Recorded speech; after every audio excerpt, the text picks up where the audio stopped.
This conference will now be recorded. You know, the great thing about the law is it says if you have a technical glitch, it doesn't matter. So we can declare a technical glitch. Well, it looks like it's recording, but normally it says. Normally it does announce something. Yeah, it's got the recording in progress. I like Strange, like a lawyer. This conference will now be recorded. You ready? It is recording, so. Okay, guess we'll get started. Pledge allegiance. Pledge allegiance to the flag of the United States of America and to the republic for which it stands, one nation, under God, indivisible, with liberty and justice for all.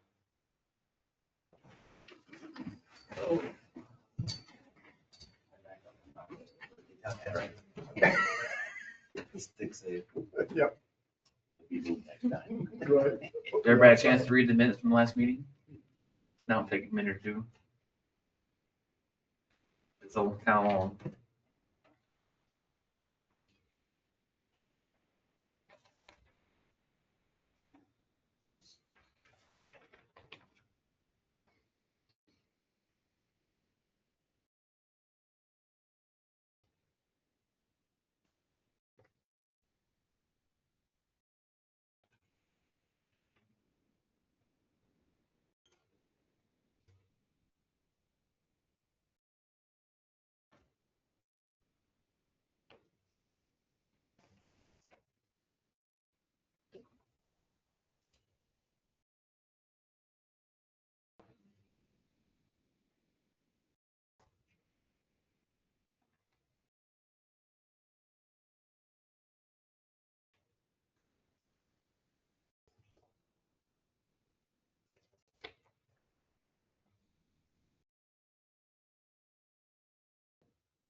Any additions or corrections? I'll make a motion to adopt the minutes. Give a second. I'll second that. Thank you. All in favor? Aye.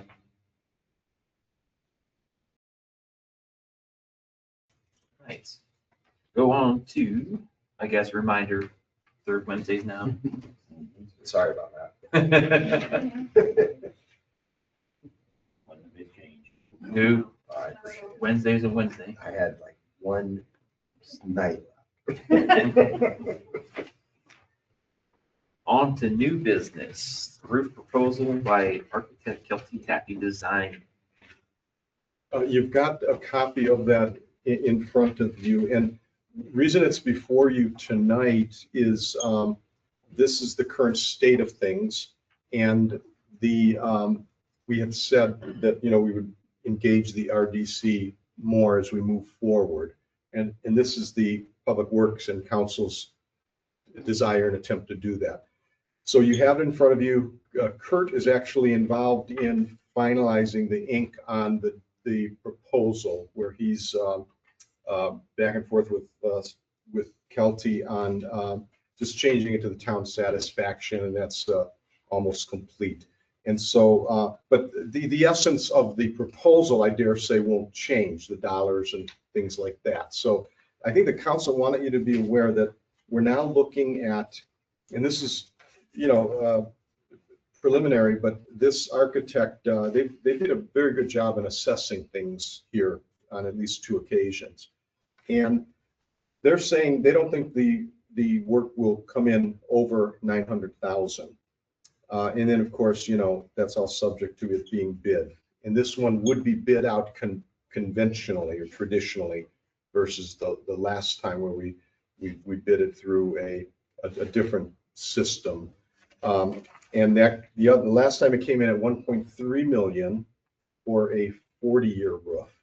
This architect's projecting 900,000 for a 20-year roof. Public Works wanted you to be aware of that. The other thing is what their services, would be here in the $60,000 range, 58,000, what have you. And we would like to engage them pretty soon so that things can take on the time frame that are consistent with our budget. Carol needs to kind of, well, actually Carol's got enough here to go on the budgeted number, but the idea is that we would be bidding this out either late fall or early 2027, and it would be a 2027, a next year construction project. And the reason it's before you too, the council kind of just wants to give you a heads up, FYI, but also to get some feedback from you. They're hoping, to the degree that you're willing, to say, hey, yeah, we look at it, we've looked at it, what your level of willingness is. You can put a dollar amount to it, or you can give a range, or you can just, you can be vague. But they're hoping for some feedback from you as far as TIF participation, which this group would control. What to do. Just money. I know when they were talked before that they've had, I don't know if they were official like quotes, but just what they were told, but they had like 20, 30-year roofs for like 300,000-400,000. And this is saying close to 900,000. Well, I don't know. We had some off the cuff kind of, that maybe estimate or something that didn't really fit the standard. But yeah, no, this is pretty good here as far as what the market is likely to say, because they're in touch with the construction costs. There was something else, and it keeps slipping in my mind that I wanted to tell you here, and I keep forgetting it. What is it here? It's in here. Oh yeah, Mike had, I think it was Mike that said, hey, he liked the idea of a non-flat roof. This architect took a close look at that, and unfortunately, it would be financially unfeasible, and it has to do with the outer walls, that they're not set up to handle it. They don't have to build either some kind of support system or another wall, and it would like really mess up all the offices here. So it just financially was like made it shift to the other side. Hey, keep to the flat roof. They are proposing in here, I believe it's a complete tear off. The other architect your company thought that we didn't have that much damage up there. The insulation was only a small section comparatively that was wet, and it could have been used, but nonetheless. So I think council wanted to give you a little idea that, this is approaching almost $1 million, not quite. And, as bids come in, this will be competitive. Maybe we're going to get something more in this $750,000 range. But the thought is, do you have thoughts, I guess, that you want to express? I have a question. When they put the field documents together to bid this, are they going to specify a lifetime or a warranty minimum or different? Oh, yes. Yeah, they will. They'll specify something specific, which is what a spec is supposed to be. And it's going to be along these lines. And they were very aware, by the way, this architect, of the cost concerns that RDC had expressed. I made that known to them, and that we were looking for, a more reasonable, if you will, price. And that's why they talk about more of a over the lifetime cost per year, for example, or whatever, instead of just a number, right? I mean, that's how they're going to evaluate it. No. Somebody might come in with a 20-year warranty. Somebody else might say, I got a 20-year warranty that you can extend to 30 years. Somebody else might come in with a 40-year warranty. So I'm just wondering how they're going to address that in this bidding process. Well, I think they're going to spec exactly what they want, and what it is. It's a 20-year quality. So I'm just curious how they were addressing that, because that was one of the that was a way to bring down the factors. cost. It had to be, one of the main easiest way to bring down the cost was the quality of the roof.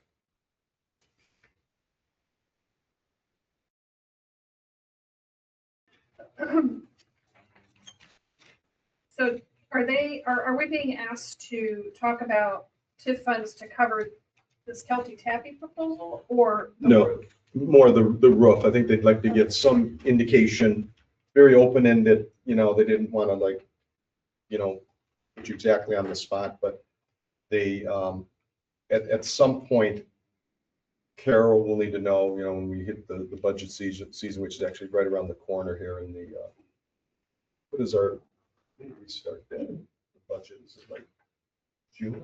May. And we complete it by end of June, 2 months. That's. The council adopts it in like October. Mhm. Okay, but we're putting together the actual budgeted estimates from a staff level and everything that the town's going to be faced with beginning in the month of May. I add just one piece. I think one of Carol's struggles will be too, is the council had talked about wanting to award it this year to encumber funds for next.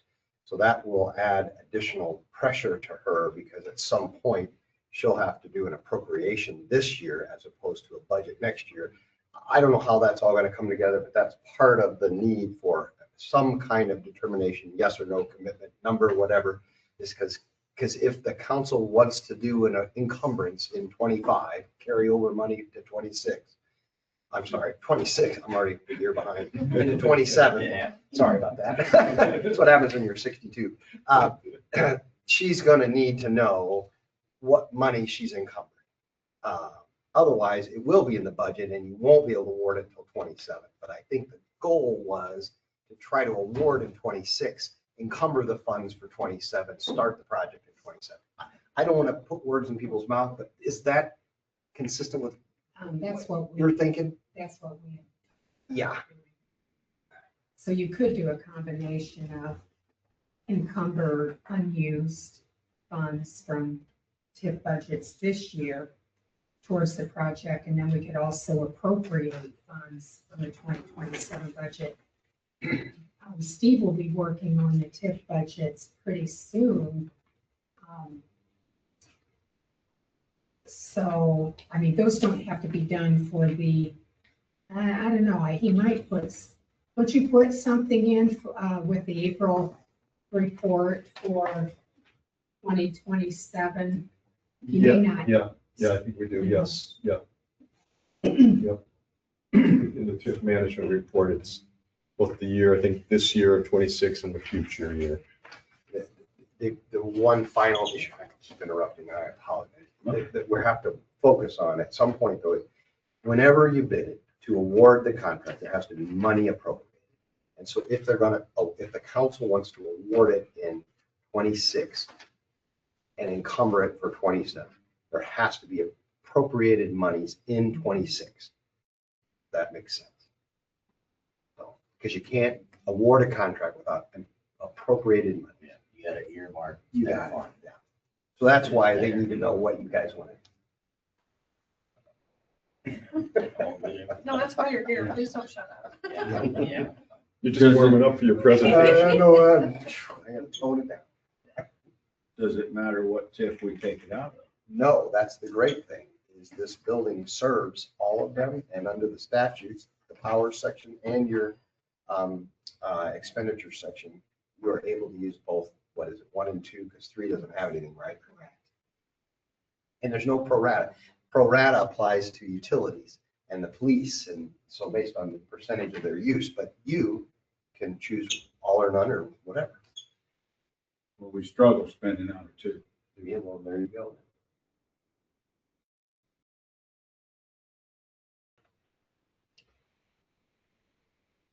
We've had problems with this, how it's in the budget.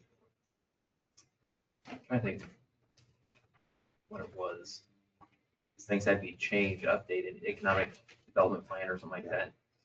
That, to have now had to be in there.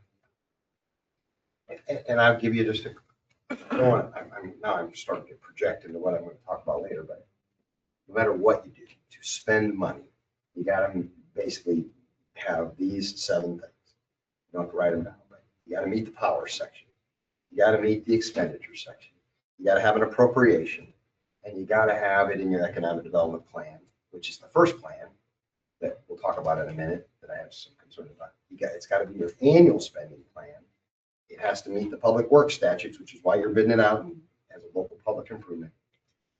And then it has to be a local public improvement. It can't be a private development, if you will, without it being committed back. So if a private developer, for instance, builds a road, as long as they give you the road back, it's a local public improvement. So we'll hold off, but those 7 things have to generally be in place for you to cut the check.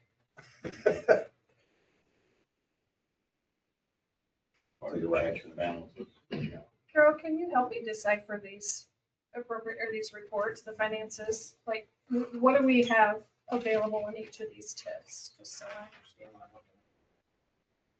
looking at. To be talking about appropriating from. Is it the unencumbered balance number? Can I get to the right column? Yes, there would be the unencumbered balance. So for TIF 1, that's 834,743.75. Based on the report that was distributed. Kurt, I don't think. No, that's okay, I'm writing it down. I just want to round. Yeah, TIF 1, 834,743.75, 834K. And TIF 2, the unencumbered balance is 569,804. 569,804, about 570K. So encumbered are really going towards bonds. Is that kind of where they're? Actually, some projects that we Okay. have, so, yes, there's 67,000, almost 68,000 in TIF 1 that's encumbered. It's not included in that 834,000. But then the 834,000 does include, like if you were going to issue a facade grant, you have money, 85,000 appropriated for a daycare project. That's probably not going to happen this year. Land purchase. We make a bond payment out of there, so you don't want to touch those funds.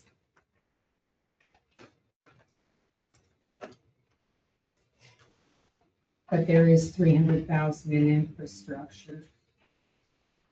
We do have a lot coming up next year. Would it be next, well, would it be next for the park? Thank Casey's project. 27, yeah. So, That was 250. Mhm. TIF 2. TIF 2. TIF 2 for the park. So we covered. I think so. I believe so, yeah. What did you, what, What was that out of TIF 2, that money for the park, you recall? I don't I recall know what that TIF would be was a on. previous set of minutes, I'm sorry. Well, maybe we didn't Or maybe you didn't say necessarily. where. We were. Yeah, We we did did a- you did a letter. You did a Encumbered, letter. we pledged money towards We it. pledged Right, money yeah, we through the didn't letter. appropriate. Oh, Yeah, you're right. But we I remember did that. discuss taking it out of TIF 2. That was subject to a later date yeah. because we had to change economic development plan and all that stuff. Didn't know how we would do it. We just know we're getting them. We wanted to get a green light for the park.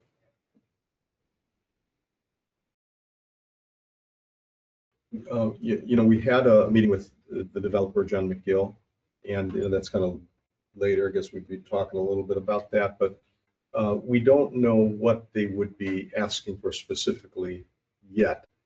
That would come at a later time because B Noble would be getting involved. There'd be some upfront costs that they would be handling. I think it was through some grant through, I don't know if that was through the Hub Group or they had some source of monies that they're, Melanie is being trained in the Hub system, and therefore there's money to do the pre-development phase, which would bring, he described it as to bring it to a go, no-go decision. And that would be like a 2-month process approximately. But it's speculating, I would think that, and it's all about what can the developer do and still make a profit. If he can't make an acceptable profit, then that's called the gap, where, sorry, I'm not going to do the project. And then they say, I can't do the project, but for, $500,000 of infrastructure, unless the town can get a grant or this funded. And there might be some infrastructure money out there, we were given to believe. But nonetheless, it might be a combination of town, if the town wants to stimulate a housing development, kicking in its own money, kicking in TIF money for infrastructure, getting a grant, and then maybe the developer as well, of course, would be kicking in other kinds of development expenses. We don't know what the money is, but I would kind of think that it's going to go, if there's a need, it's going to go for the water and sewer that is lacking there, and that seems to be a bit of a barrier to pushing the developer over the edge to say, I'm going to do this thing, but we'll find out. But I wanted you to keep that in mind, because you're talking about, you got the park, pledge of 250, and then the roof, whatever amount there that you might be considering, and then of course allowing a cushion for money in the ground that you want to put for infrastructure to kickstart housing, perhaps. Are there other funds the town has availability to within their own town budget to help towards this project? Or could you give me an idea of what % they would hope to come from TIF, with me not knowing those other funds that are available? Yeah, that's a great question, Brady. And I'll take a stab at this, but Carol is really the expert on operational funds. What I'm given to believe is operationally, each of the departments don't really have a lot of cushion for things other than what they might identify from year to year. Now, maybe the exception would be our water and sewer utilities, where they're revenue funded and they have some healthy surplus, would you say, in their operating funds. That on the other side of that, they take up less occupancy of the building than what the street and the police do. Yeah, that's a good point. Yeah, so less of. And they are restricted by percentage pro rata, unlike you. Yeah. And they had calculated that. I've got that on my board, if I'm remembering right. Water was 10%, wastewater was 10%.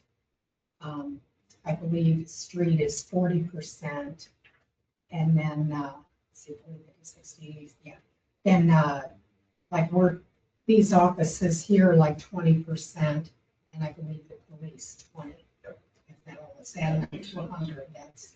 And Brady, to kind of complete the answer to your question, because, okay, those are the operational funds. Does the town have reserve funds?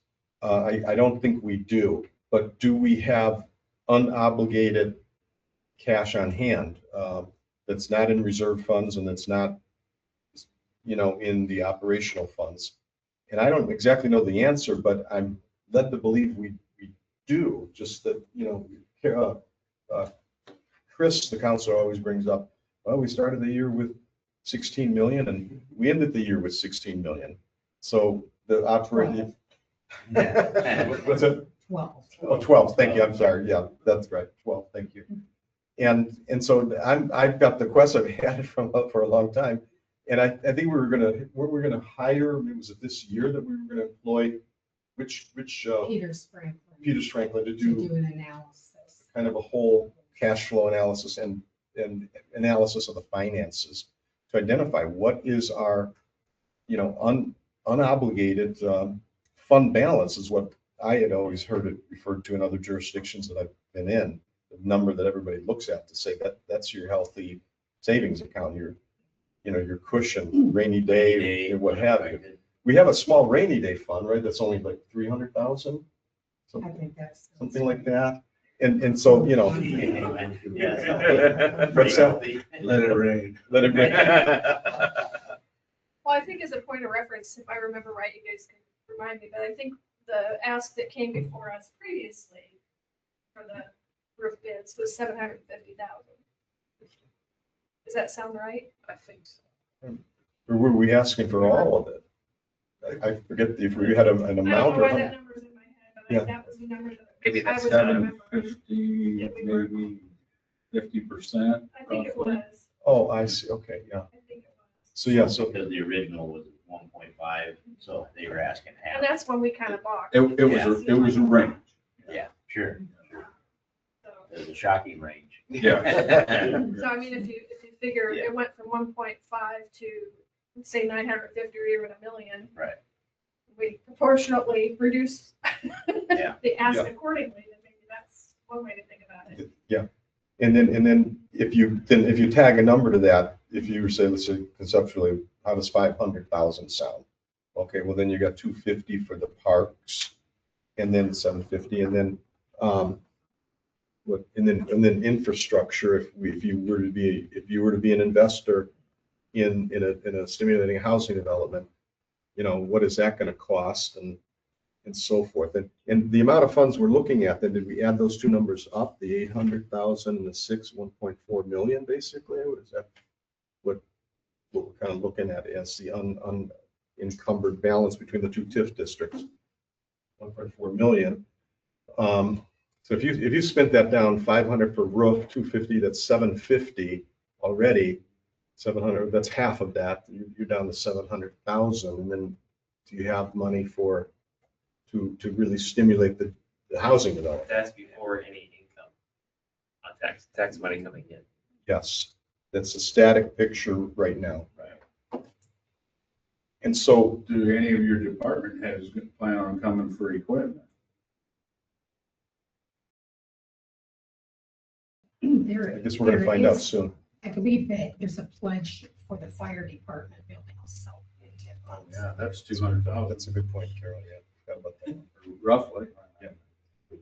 So So, we're running out of thousands here pretty quick. I don't remember what we pledged, but I know the council didn't like their, I get it. what they want to design, and they don't want to spend as much money, so that could probably change. I mean, we do have some healthy line items already in this plan also.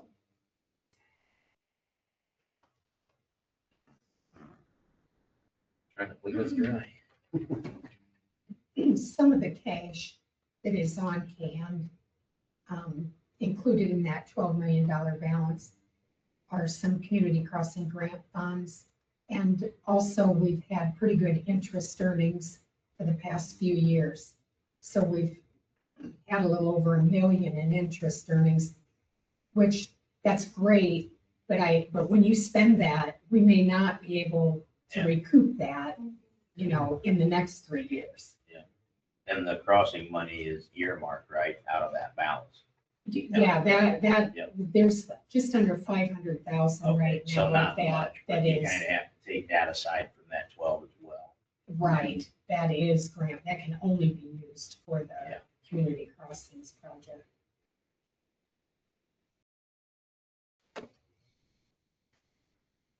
Anybody opposed to 50%? Meaning 500? Or Well, you before just, 50. just give I'm them a talking- percentage? What do you, Yeah, just they give them were- a percentage? Percentage. Yeah. That's where my head was 500,000, which is theoretically half of it. And rather than percentage and actual dollar amount, then if they come back and say, well, this went to 1.4, you're like, well, we pledged that, I not, guess, we're yeah. gonna pay 50%. you could say both, cap it, say, Cap it at 500,000, Depending on how you make the money. 50% or cap at 500,000? How, do we need to talk about how we would allocate that out of these three funds at all, do you think? Or is that a later discussion? could be later. Honestly, for budgeting purposes, Yeah. it would be nice for me to know Right. how much from tip 1, how much from tip 2, or Yeah. all from one.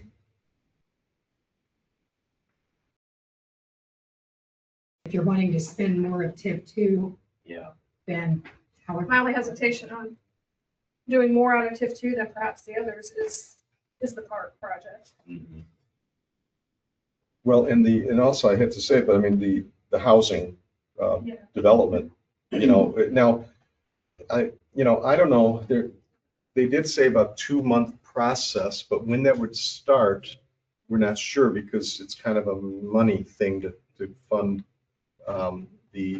well, she did kind of give a date, actually, not a date, but let me see, as to when that might start.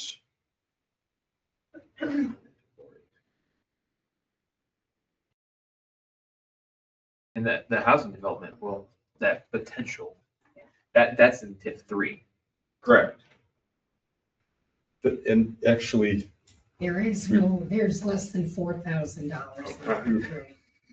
we were going to ask you a question. Yes. Mike was, whether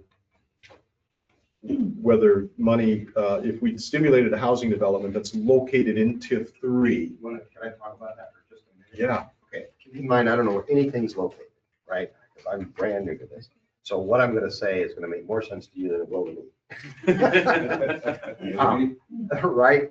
But when you're looking at 39, sometime, G and J are gonna be the ones that you're gonna always go to, right? Most of the time, 90% of the time, for determining whether you can spend the money or not.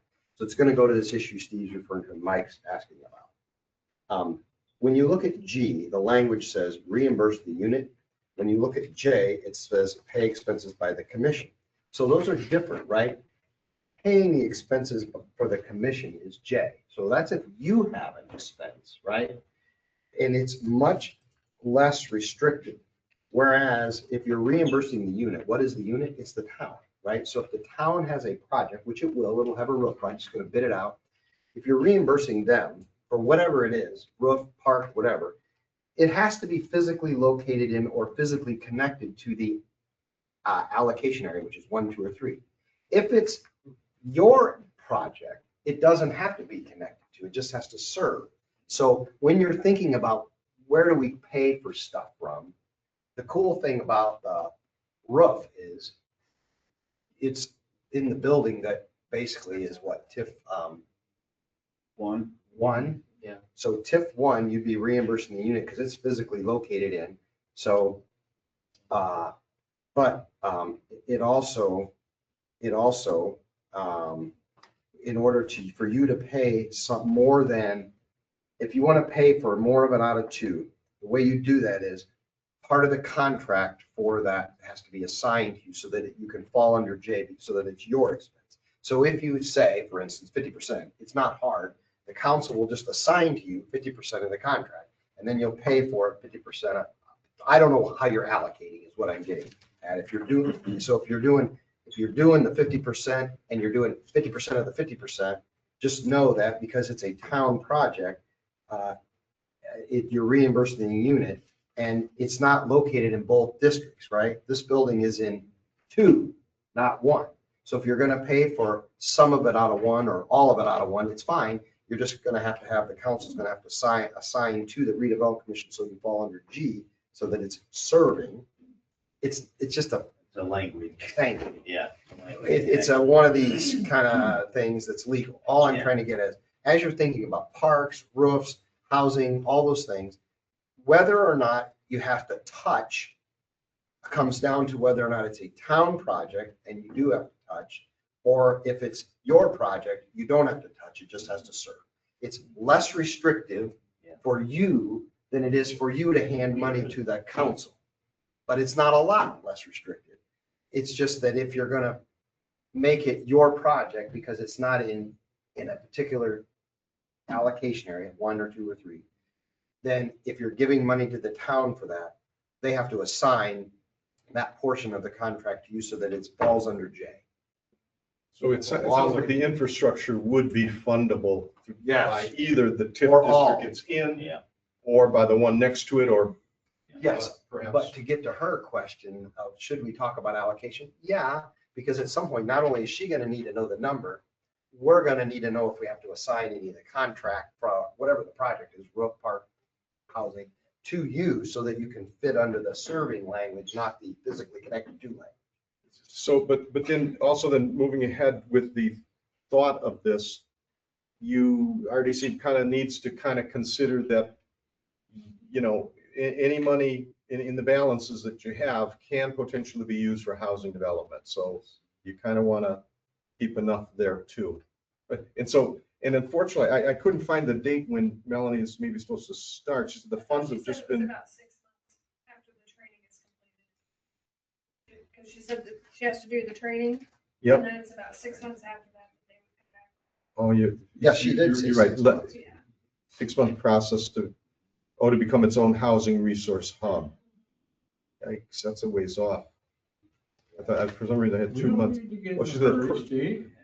What's it? We don't need to get in a hurry. They started that project up in Topeka in 2019. Okay, and they don't have a house built yet.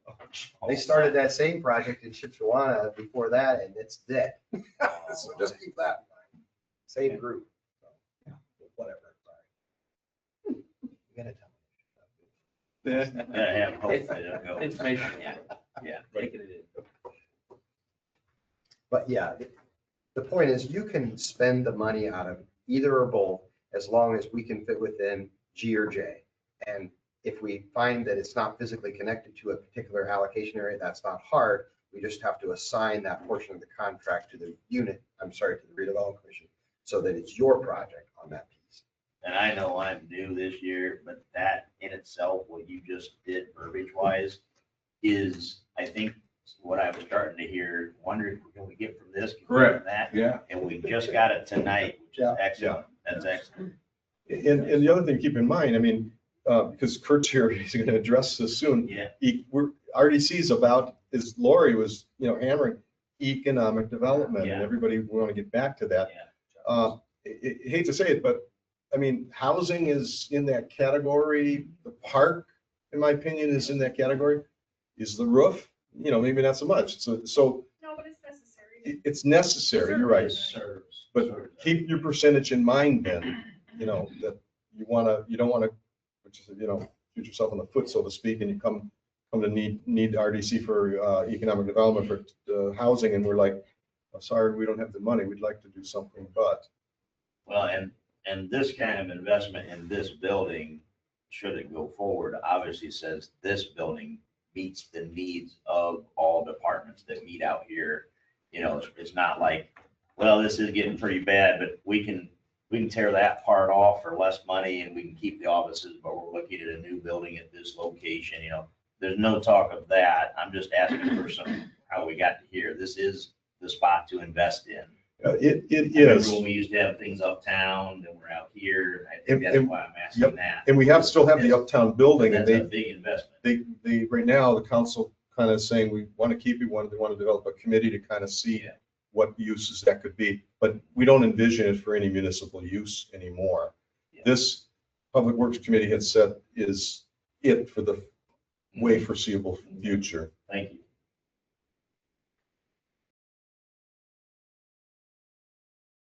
There's a lot going Yeah. on. Oh, so, say if we didn't want to give a whole lot of money to the roof because we want it for other projects, how would the town pay for it? Would they have to do a bond, or would they have enough cash on hand to do that? That's kind of the question. Right. Do we need to save more money for these other projects coming up? Do we have enough to do that now, or that's kind of the big question? That's where I was kind of appreciating Carol's insight on what's there, because I think about it from the Lions Club standpoint. We've got X amount of dollars, but we know we have, you talk about road repairs, we'll have some scholarships we need to be able to give out, so we just can't spend everything out of that till. But there are some funds, luckily. Yeah, That I would mean, be able to help. we can, and I would rather see it funded with cash balances. Yeah, than instead of a bond. bond or raising taxes and people having to complain about all of that, yeah. The other thing you could do, if you wanted to suggest a slightly lesser percentage, and maybe cap it at an amount, or say when we would be willing to revisit it after we know more about the housing development proposal, what demands they may be needing or requesting of the town. So you kind of keep options open a little bit. But And it may not help Carol as much as far as, myself included, as far as the budget and knowing what amount, we need to be budgeting for, but it might prompt the town to launch into the financial study sooner. I think Carol needs a number and a percentage. I'm okay with doing that. I'm okay with what we've just talked about personally, the 50% up to $500,000. I think the next question I have is the allocation, and We could get the right verbiage for that. Yes, we can. We got the guy here. Once you tell me what you're doing, yes. I mean, if we want more of it to come out of 2 than 1, then we can split it accordingly. Way he explained things to me is we don't have to worry about that. And 2-1. All we have to do is get our verbiage correctly and we can take money from anywhere. That's what I'm hearing. Yeah. So I'm saying 50/50 and not worry Carol wants about to it. know where. Just so we can where we're move taking on. from. Well, that is preferable, I think, because we're less tied to anything. And it sounds like it's more of that cash option to make up the difference rather than going through anything else for the town to be able to proceed with this project. Yes. Yeah. Idea. And That would be the very water helpful. wastewater funds. and That would help. The other ones I'd have to appropriate next Yeah. year to get into our cash balances. So were you saying, the 50% up to a $500,000 cap and 25% TIF 1, 25% TIF 2? Is that what, or you're not, you haven't made that determination Yeah, yet? because you're saying we don't have to? If we- No, I'm saying you should You tell her. should. Right. because she- For appropriation About was the housing. purposes. Yeah. You don't have to worry about how to do it, Right. but you gotta, I think. I think where we're going is 50% of the roof cost, Up to 500,000. up to 500,000. And then of that 50% out of here, 50% out of there. 50/50 each TIF 1 and 2. Is that a motion? That is. Yep, that's it right there. Not And I gonna think say it you said again. Earlier for a second. Who made the motion? Oh, Mike's Mike, got it. Mike? Yep, Second. yep. All right, Lori put it seconded. for a second. Okay, thank you. All right, all in favor? Aye. Opposed? Sounds good. All right, great. We killed that horse.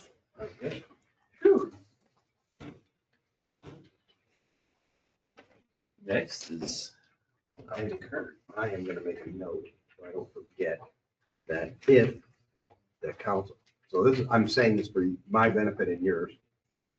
If we want to award, which will yet to be coming, because we've got a lot to do, and Steve's explained all that. If we award in 2026, Carol will have to have money appropriated and then encumbered. And I will have to, which is fine, make sure we do an assignment of the contract with whoever the construction company is, the relevant amount and percentage to you, so it fits within J, and the other portion will be coming from the council. Yeah. I got it. If for some reason it doesn't get awarded in 26, and we do it in 27 through the budget, everything's just the same, it's just you don't have to do an addition. Right, are we on the same page with that? Yes, I was thinking I really wouldn't even have to encumber if I just go ahead and appropriate that in the 2027 budget. Correct, then you just gotta make sure we don't award it in 26. Right, because they were talking about it at the last meeting, awarding it in 26, and I don't disagree with you at all. That just changes, Steve, what we tell the council, because they were thinking that they might award it in 26, which is fine, it'll just, we'll have to tell Kelty Tappy too, to not prepare it for award in 26. Because we can't, To me, it seems like they could still award it, but the construction isn't going to begin until 20. they can award it, but what I'm getting You at want is, all the paperwork. well, I just want you to make sure there's money there. They shouldn't award a contract if money isn't approved. And you won't have your budget for 27 approved by the state in 26. Will you? Well, it would be approved by council. It's not officially approved by, State Board of this, yeah. Are you worried about that or not? DLGF until February of the, Yeah.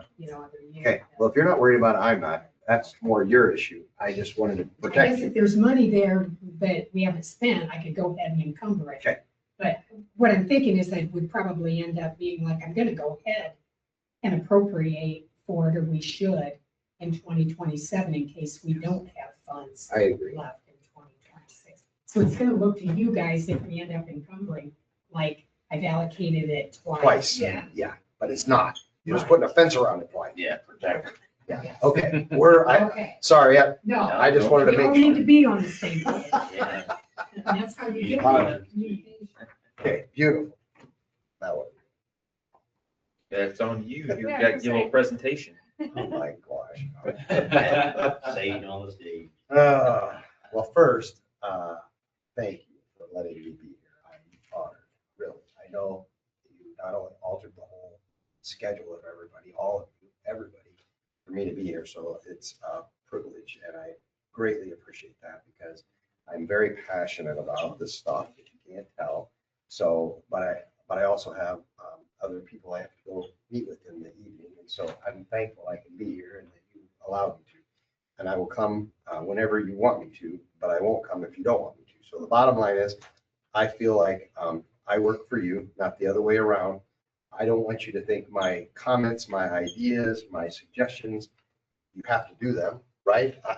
You're the voting members, not me. I'm here to educate, hopefully answer questions, maybe give you some ideas, but in the end, I see my role as once you decide what you want to do, I got to figure out how to do it. And you don't have to agonize over that. You can understand it if you want, but you don't have to agonize over the how as much as the what.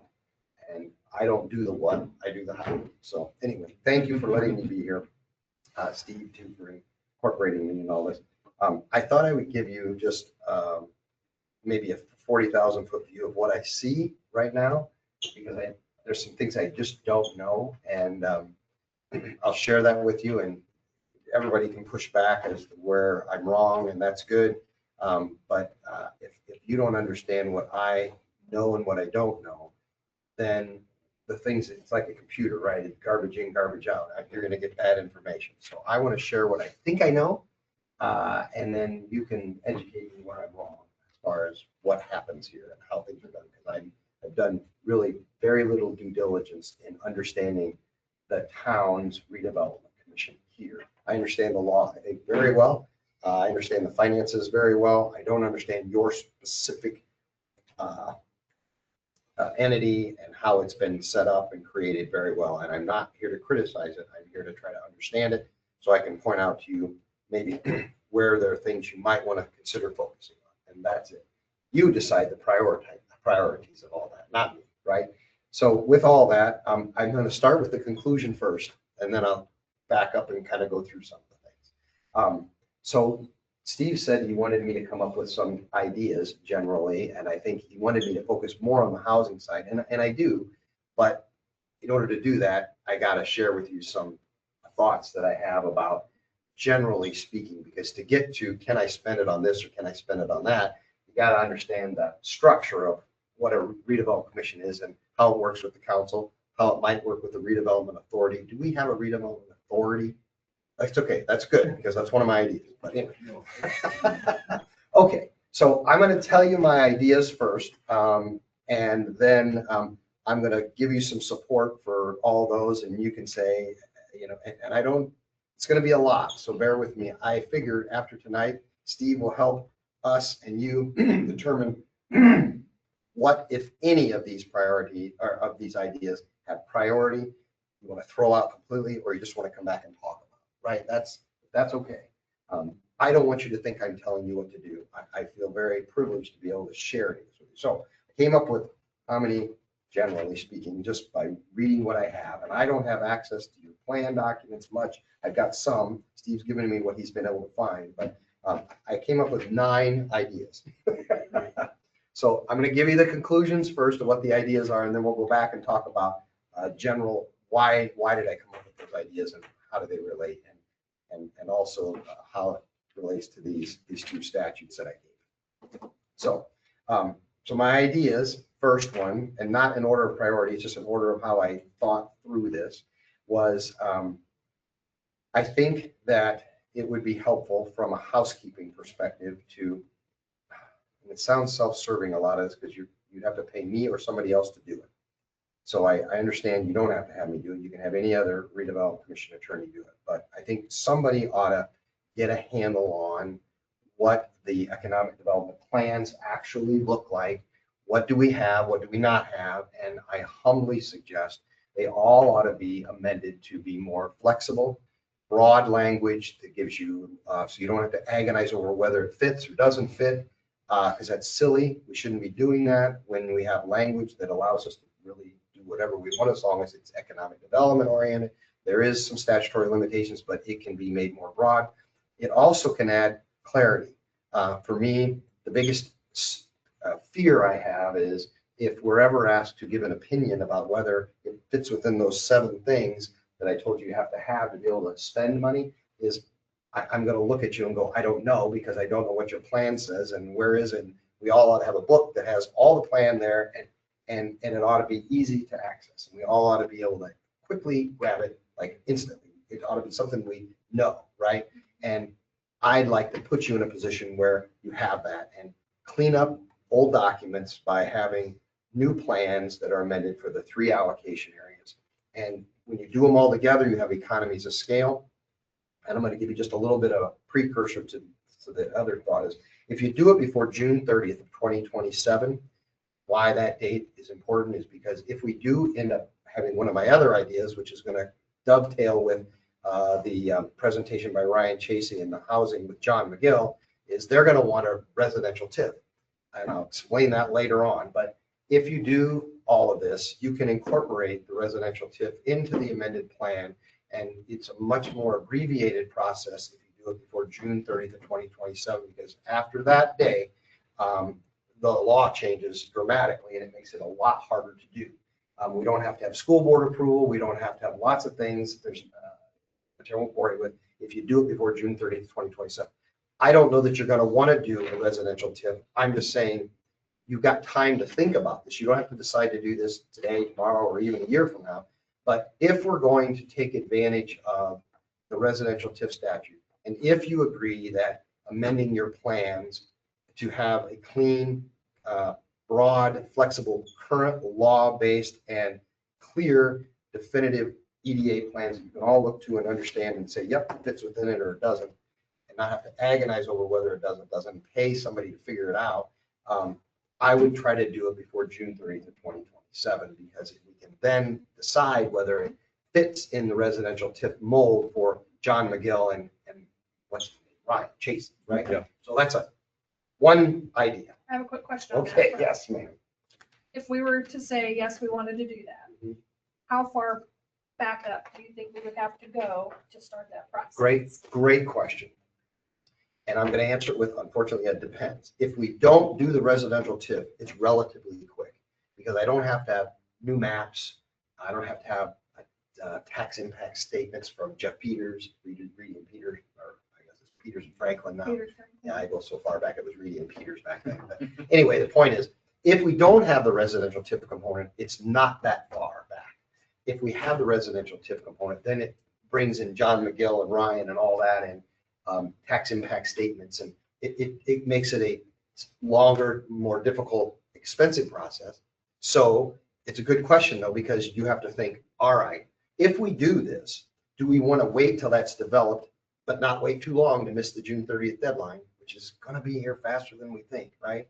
Because it can be a 6-8 month, sometimes a year process. I've seen it take a year to do a residential TIF. It will not take me a year to do the amendments without the residential TIF. It'll take months. So great question. So it is a big deal to add the residential TIF component, but you don't want to do it twice. You don't want to amend the plans, clean them up to make me happy, and then come back later and say, oh, we're going to do a residential TIF and we got to do it again. Is, I guess, the big thing I want you to know. But June 30th, 2027, everything gets harder. Okay. Idea number one. quick question, if I may. Yes. What is a residential TIF compared to our normal? Okay, how about that's idea number 4. Whatever, You want me to however you jump want to into address that, it. No, it's up to you.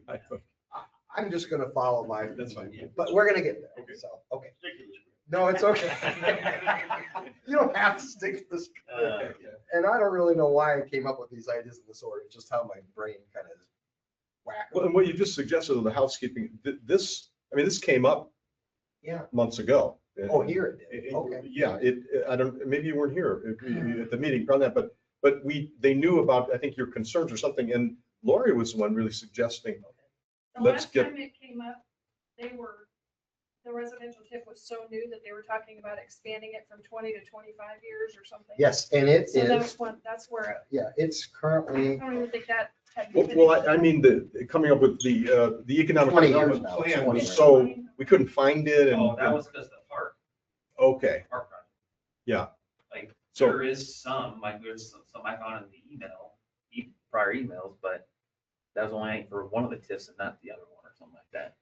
I'm gonna say this about the plan, and you gotta understand that I understand that you've had lots of different people's fingers and all this stuff over the years, and so just because it's my idea and because I think you ought to do it, doesn't mean it's right, doesn't mean it's the best thing in the world to do. But I just know that when I look at something and Steve calls me and says, can I spend this money?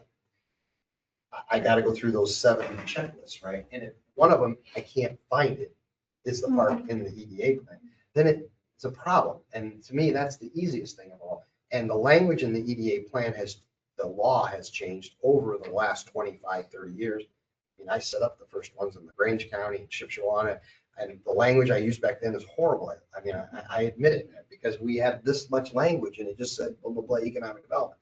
Now we add language that covers all these things like parks, et cetera, because we've learned a lot over the years. Well, defending yourself, but all those that sat on boards like this before, you did what you thought was right, and somebody higher up always approved that plan, and you thought we were on track. So And you nobody's were. done anything No, wrong, so no. to speak. It's just After making 30 sure. years, housekeeping is in order Yeah. sometimes. Yeah. You know, Yeah. everything. Yeah. My, too, in my office. So, anyway, housekeeping, that's how I would call it. Clean up the plans, whether you include the residential tip or not will yet to be known, but you just know the deadline to do that would be June 30th of 2027, if you want to make it easier. Okay.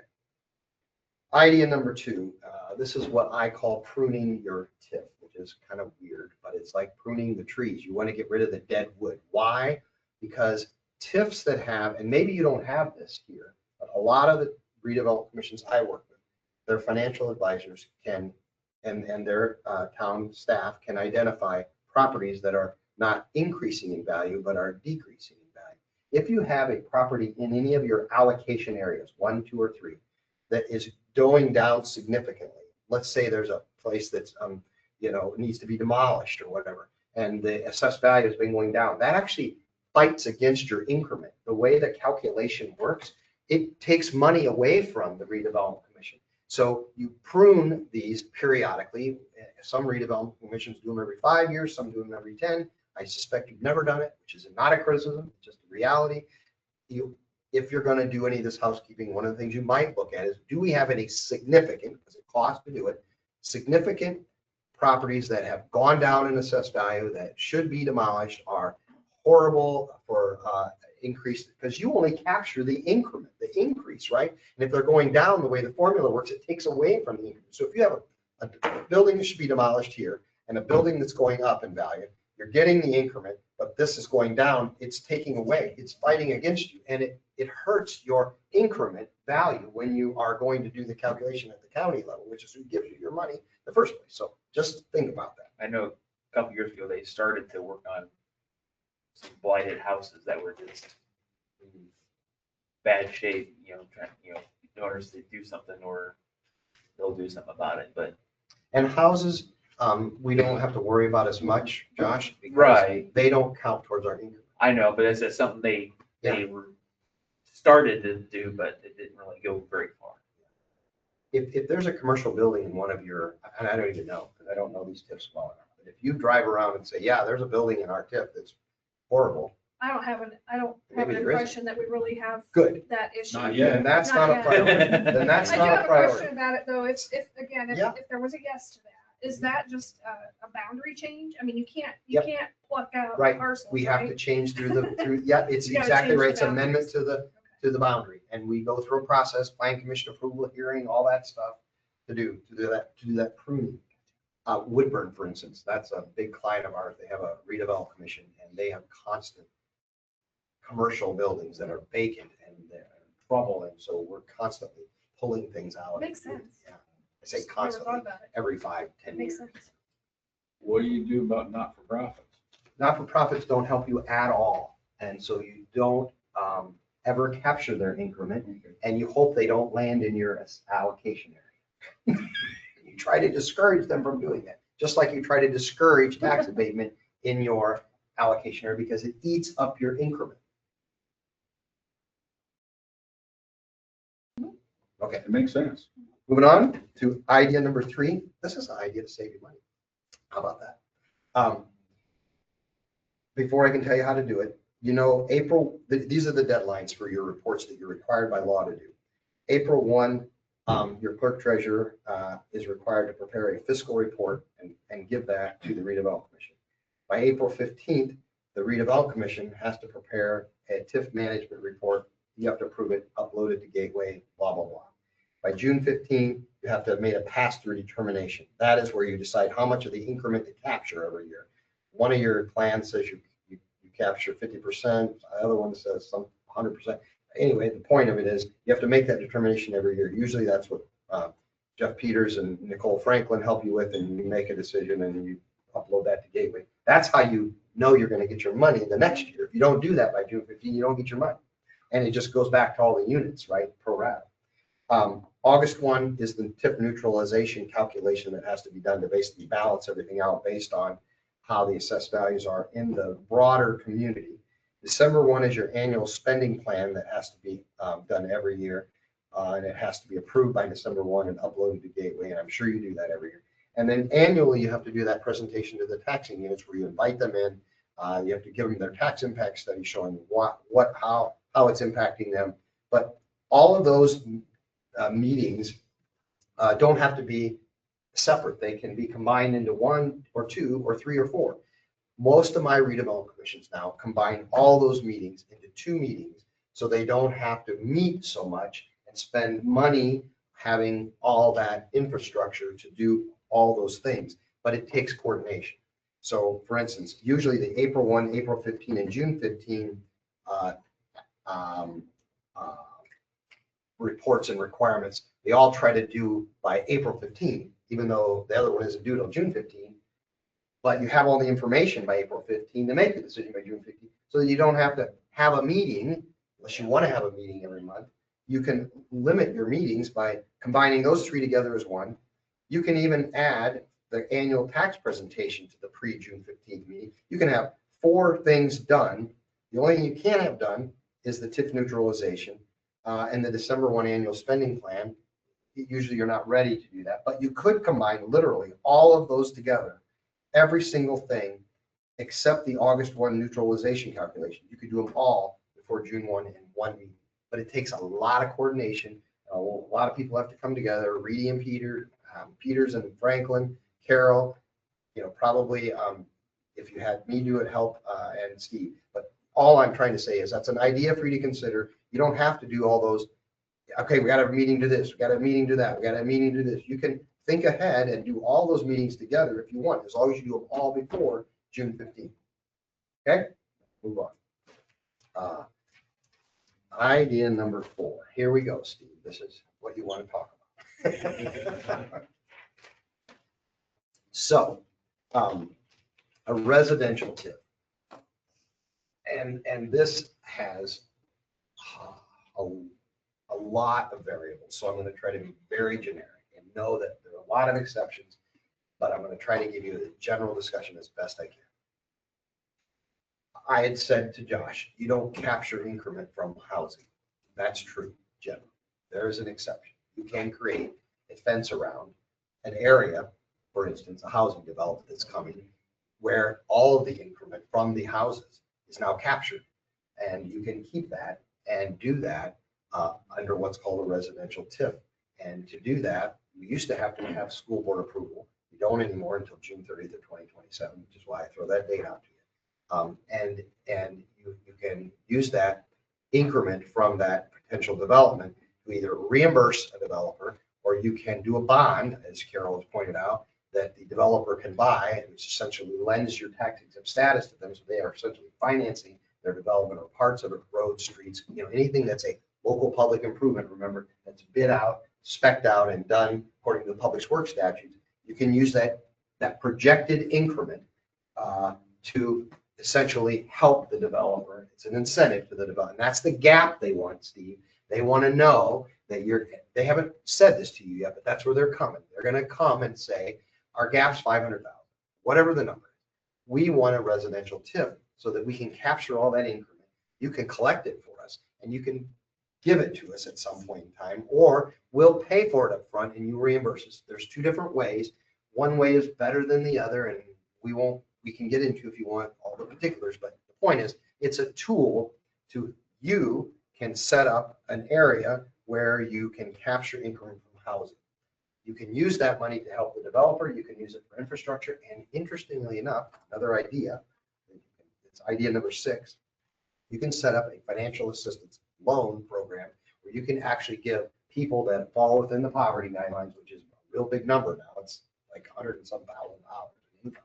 If they're a husband and wife with 4 kids or whatever, you can loan them money to buy houses in that allocation area, which is kind of crazy. But so I went from idea number 4 to idea number 6. But I'm just trying to share with you, why would you do that? Well, you might do it to incent the developer to fill the gap. You might do it to have monies available to provide a financial assistance program for people that fall within the poverty limits, to give them low interest loans. There's lots of things you can do with that. It just takes a lot of effort, a lot of work, and a lot of infrastructure to put it together. So that is a residential TIF in general. Now, to do it, there's a lot of mechanical pieces that have to happen. Instead of an economic development agreement, we have to have a residential housing agreement. We have to have a development agreement with the developer. You got to have lots of commitments, blah, blah, blah, maps, plans, has to go through public hearing and develop declaratory resolutions, and Land Commission has to approve it.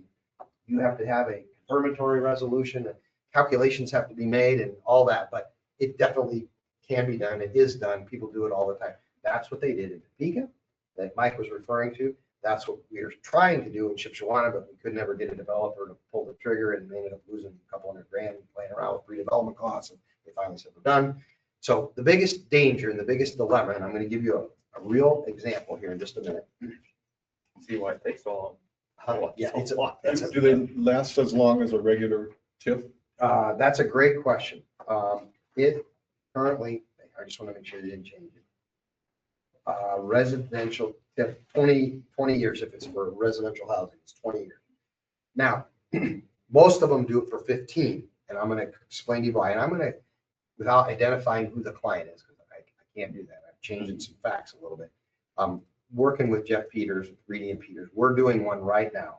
These are real numbers I'm going to give you. Setting up a residential TIF. Now, I don't know how many houses John McGill's project does. 75. Okay, so these numbers I'm going to give you are going to be double that. So this housing development we're doing right now, literally working right now, is 140 homes. They're expected to be worth about $390,000 per home, average fair market value.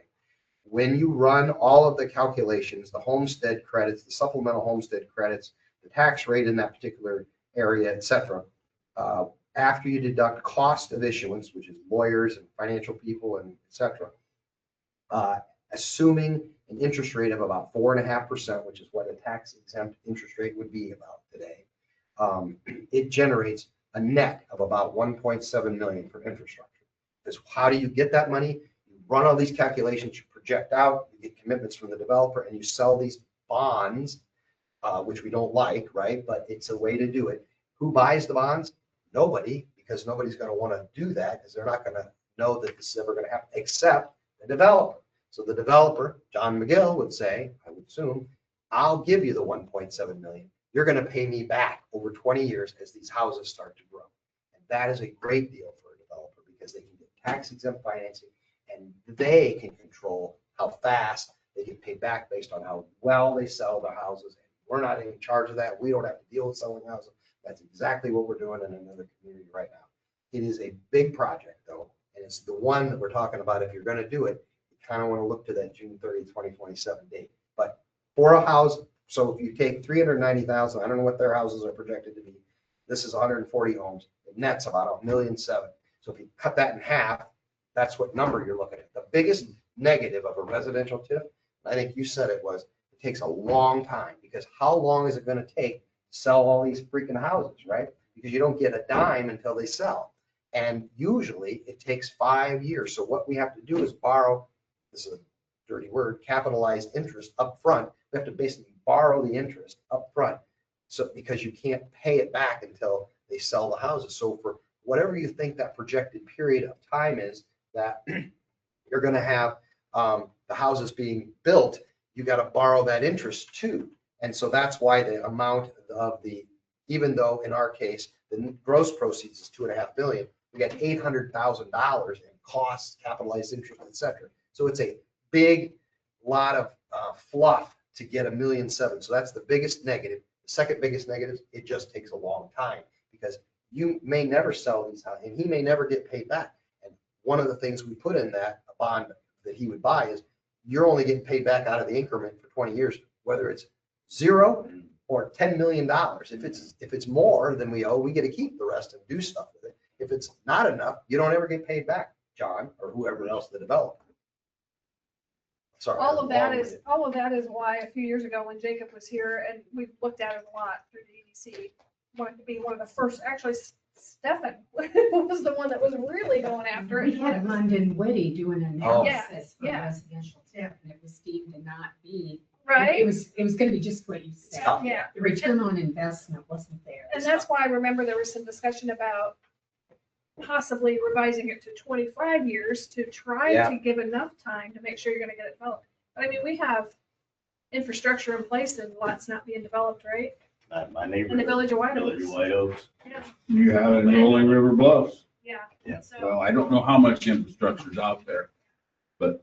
There's further plans. I agree with everything you said as far as. It's a tool, whether you choose to use it or not. Yeah. Oh, if you're in Do Huntertown. 25 Oh, homes. yeah. Of course it does. Where Steve is. Yeah, or where Steve is. Yeah. Yeah. So it's a tool. Is that something we can accomplish? One thing we have to be careful of, and Steve helped me with this, I think this particular development is in a current TIF district. It is. Yes. So here's the danger. We can't have what they call pancake TIFs. What does that mean? It basically means you can't have one parcel overlap in 2 TIFs. So you'd have to pull it out of the current one, create its own residential TIF with its own new base. So it would no longer be part of TIF 2, 3, whatever it is now. It would be TIF 4. TIF 3, the one that's only got. Well, it'd have to come out of there. 36 Yeah. So that's a pain in the butt, right? Because we got to go through the infrastructure to fix that because you can't have them in the same one on top of another. You can have 2, one parcel can't be in 2 TIF districts. That's basically the rule. It doesn't mean you can't have a residential in a commercial. You can, it's just you can't have the same But parcel. you're not capturing it from the. Right, right. Yeah, I don't know if this makes a difference, but I believe McGill's property is in TIF 3, and that's the one that has less than $4,000. And TIF 3 was carved out of TIF 2. Probably when you did your bond, because it doesn't do, yeah. And we could maybe, convert that into a residential TIF instead of, is there no other parcel in TIF 3? Okay, then that would present a problem. But either way, And the don't worry bond about was how. TIF 1. Yeah. Not TIF 2 or TIF 3. Okay.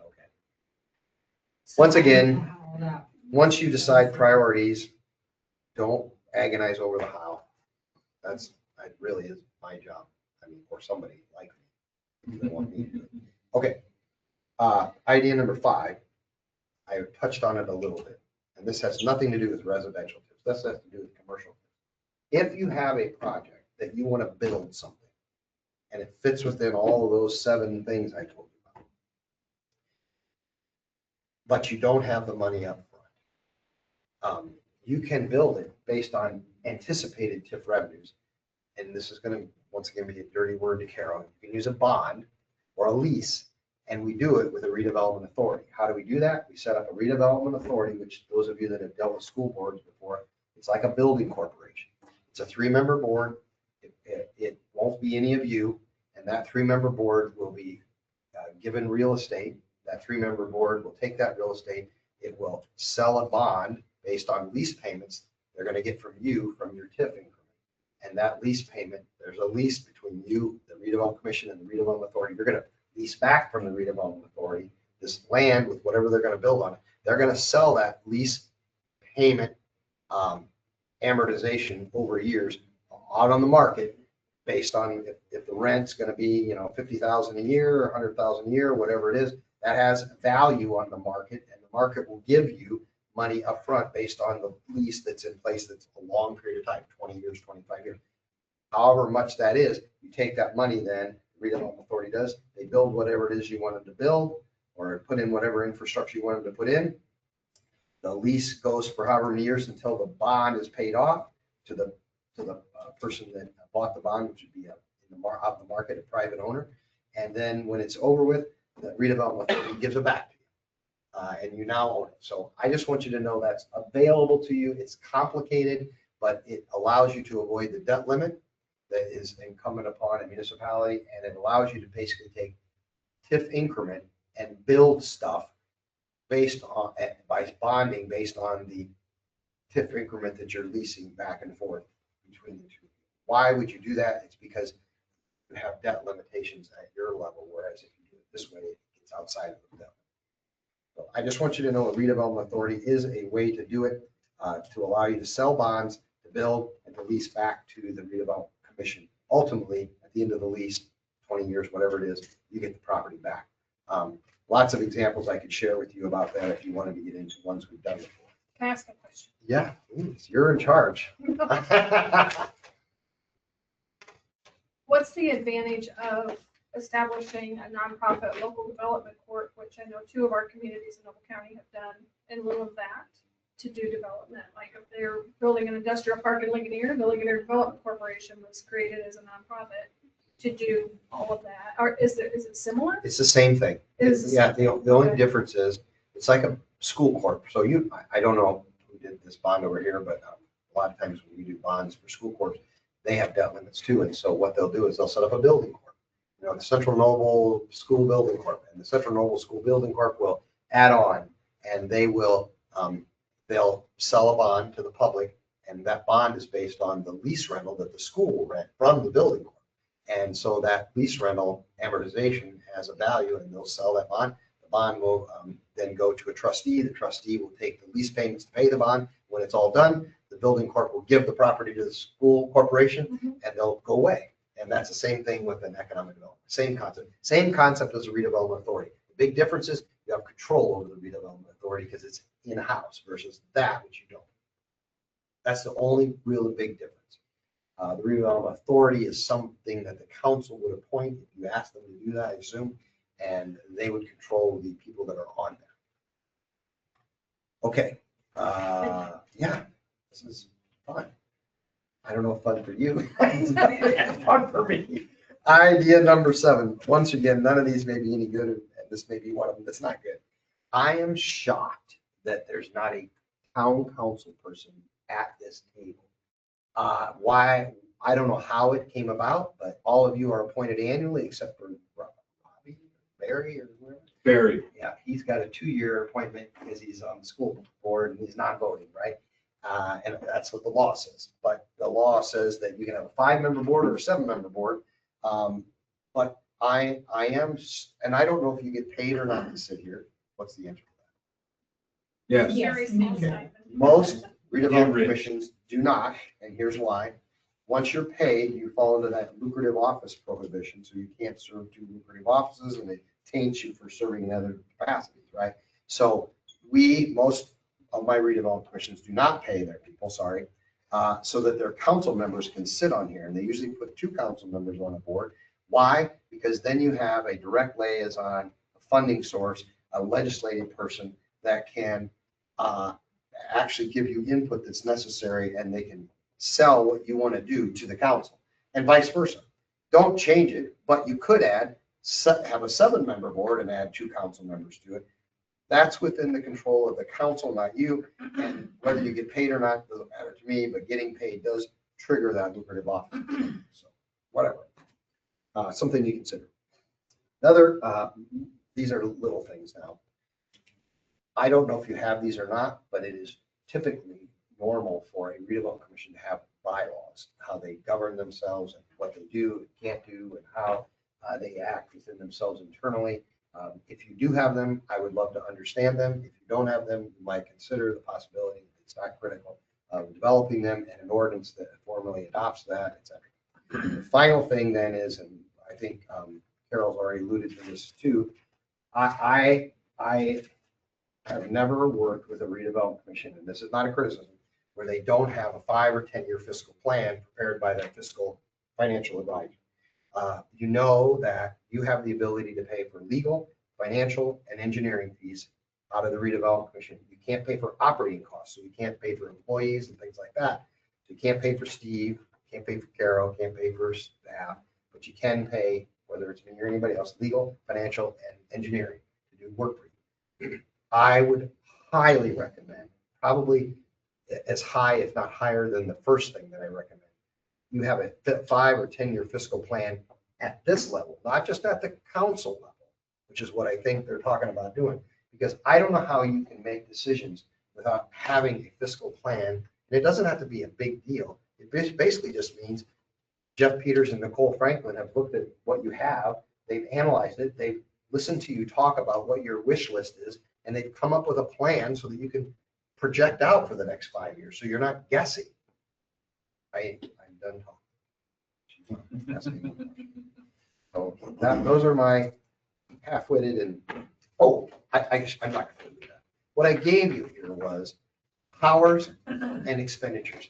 And sometimes people get them confused. Just because you have the power, which is that 12-2 statute, doesn't mean you can spend the money, which is the 39 statute, right? So you gotta have the power to do it. And you might say to me, well, if I have the power, how do I do it if I don't have the money? Well, you might have to get the money from somewhere else, like from the council or from tax benefit.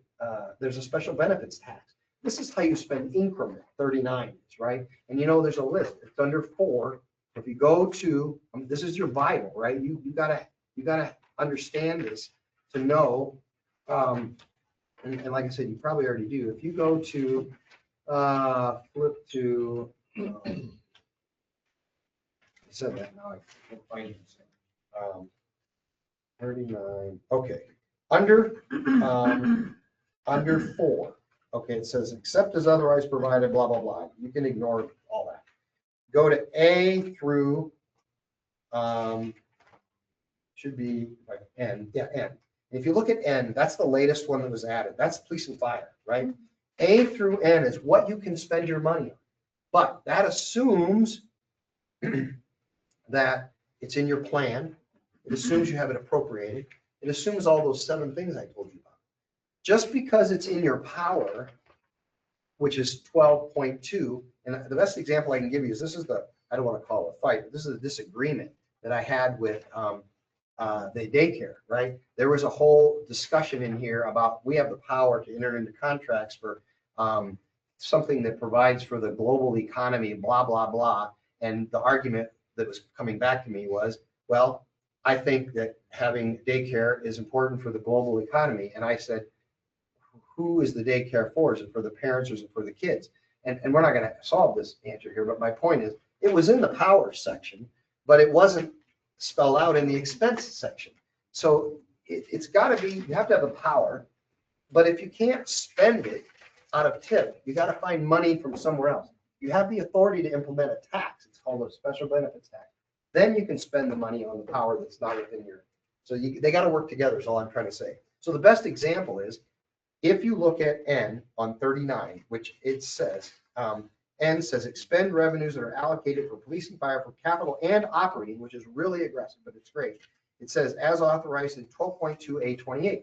You flip back, to the other statute, 12.A228 says we have the power to expend revenues from TIF that are allocated for police and fire. So they work together is all I'm trying to say. That's the best example of if you don't have one without the other, just because it's in one doesn't mean you can do the other. They have to work together. And I always struggle with people read one and say, well, I've got the power to do this. Yeah, you have the power, but where are you going to get the money? You got to have the ability to spend it too. So one is power, one is the ability to spend it. They're not synonymous is all I'm trying to say. And that's why this is your Bible. Power, ability to spend. All assumes it's in your economic development plan if you have one, and it's in your annual spending plan. And if you are doing a public works project, it's got to be done according to the public works statute. It's over 300,000, you got to publicly bid it, blah, blah, blah. If it's personal property that you're buying, if it's over 50,000, there's a way you got to go through going through public purchases. But if it's under 50, you can basically do whatever you want. Now I think I'm done. So thank you. It's a lot. And I only throw all that at you, not to make it difficult, because I want you to tell me what you care about and what you don't. Because in the end, it doesn't matter what I care about. What matters is what you care about that I do, if any. So good stuff. You got a lot of power. You got a lot of ability. Somebody asked me, well, can we spend our own money? And the answer is yes. But remember, she has to appropriate it. The council has to sign the check because you don't have a checkbook, and they reappoint you every year. So even though you have the authority to do all this stuff politically, you still got to work with the clerk. You got to work with the council to get it done.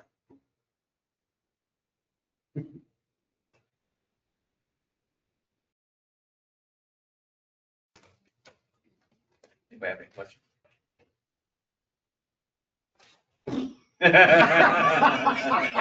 It's like when you see the screen and something's loading. And ours loading.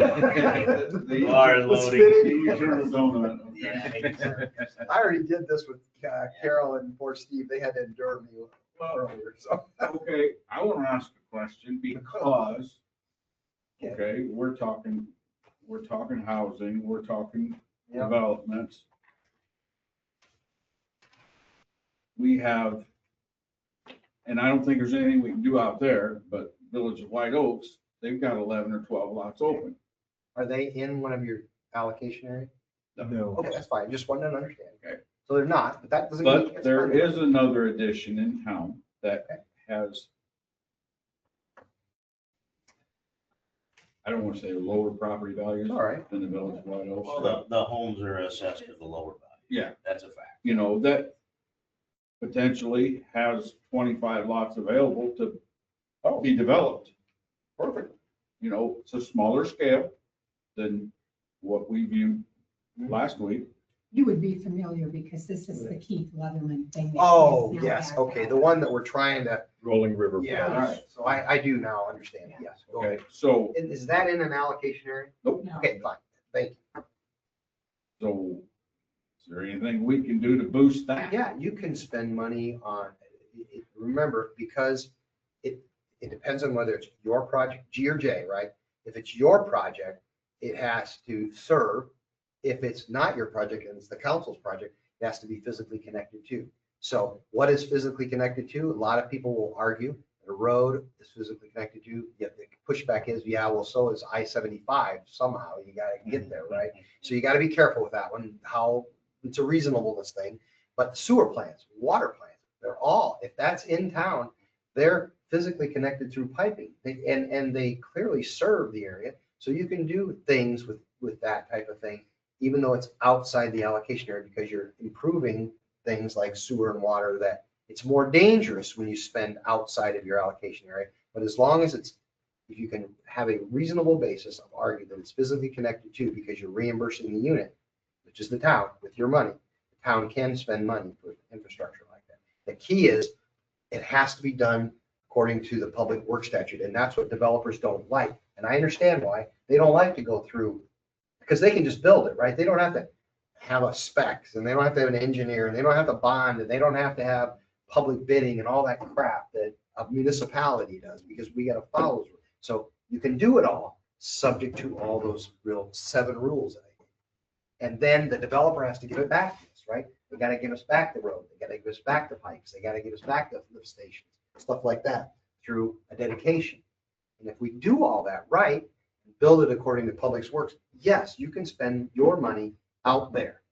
Just gotta find a way to show that it's. Then with that not in a current Makes TIF, it that hard. becomes a new residential TIF? Nope, Not we necessarily. don't even have to Not do that. necessarily. If you want to make it a new residential, subject to all these discussions we've had, you can. Well, And then you the capture houses, money. we gather that capture that income. You basically be spending money from other areas in their area, which is a little dangerous, but not impermissible as long as we can physically connect the two.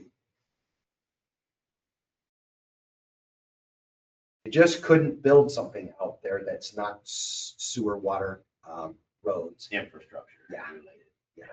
Whereas, for instance, a park, because it's not, Serves a different it purpose. serves, it's serving the allocation. It's not physically connected to. So Mike, I think that's basically what Avila did. Is the town committed to the infrastructure necessary to finish out Mhm. lots in 2 of their subdivisions? That was their skin in the game. The developer had to commit to building them. And that landed them ready money. And Close you the would want a gap. signed development agreement with that developer before you spend all this money doing that, just, yeah. And you'd want commitments, this many houses by this many, because otherwise. So yeah, clearly, yes, you could do that. What it looks like, I don't know yet, but you could And I definitely. personally think the ready money, if there's still funds that are gonna be coming or available, is way better than the TIF, residential TIF to close the gap. Just makes sense. Residential TIFs, they work, but they take a long time. They cost a lot of money and there are a lot of variables. But if that's what the developer wants, then you gotta put pen to paper to see if it makes sense economically. And that's where Jeff Peters comes in. And that's one of the numbers I was throwing at you. that we're working on. This project will work because the developer's buying the bond and we don't care if he gets paid back or not. I shouldn't say it that way. It doesn't matter to the redevelopment commission because if he or she. Win-win. Yeah, and if they don't get it done, they just don't get paid back. Yeah. They got a tax-free bond to finance their infrastructure based on a projected revenue stream that's pledged formally. And they bought the bonds, which means they gave us the money. And You do your best to give it back. yeah, have we a do our time best. Limit on We it. do. And if it doesn't all go. We're not obligated. It's not like borrowing money from a bank, even though we're the bank in that situation.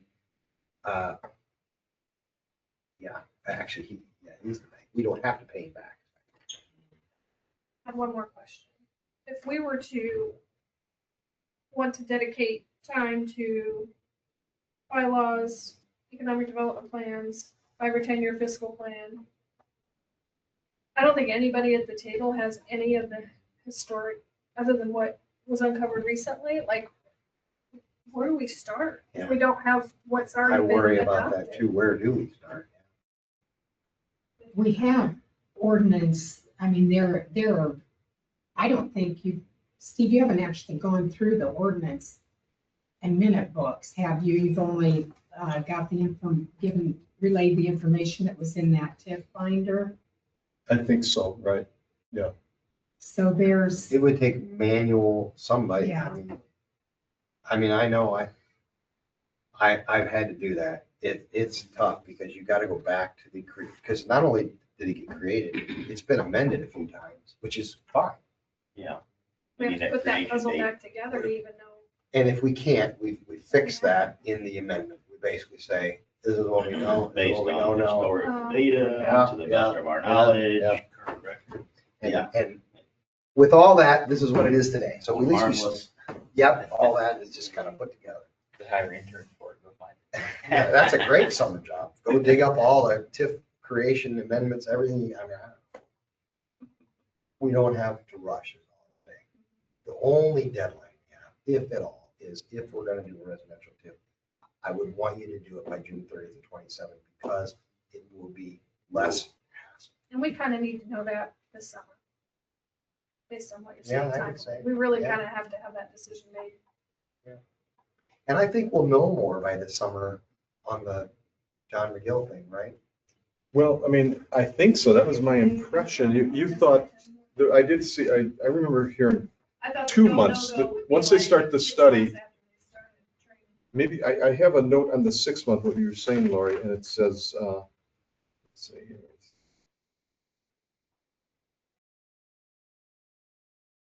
That meeting was. I was stuck. 6 months process for B Noble to become its own housing resource Well, hub. they would do it through this project. The training is Through this project, that's it. walking through this project. So if it takes 6 months to get to a go, no-go, is what I understood. And she starts that, she said by like the end of the month. We're still talking March, April, May, June, July. We're still really up against the deadline to decide about the TIF. I don't want to put words in Mr. Chasey's mouth, but I am going to tell you what I think. I think they are going to come back and say, we want a residential TIF and we want it to cover the gap. What I don't know is that gap 100,000, 500,000, 3 million? I don't know. Yeah. I don't, none of us, they don't. Without a number. That seems really challenging in my mind. Right, it does to me. That's why I question, you know, I mean, Multiple builders, commitments from multiple builders to build it out in a 10 or 15-year period, not a 20-year. I mean, that's A lot of them high walk away. expectations. That's the my struggle is. well, Very aggressive. it's like, from what reading I could find online, the LaGrange, Topeka, 2019, they haven't built a house yet. They have roads. They have a road. They have a sign that has all kinds of stuff on it that you can't read without standing They in were it. able to spend money on 6 years infrastructure, ago. got road, that's up in the ground. But you ain't got, Yeah. you got a And now, house. now for what? Yeah. You don't need a road if you don't have a house. Yeah, that's Spend a right. lot of money on roads, no houses. You know, and how much money do they have in that up to this point?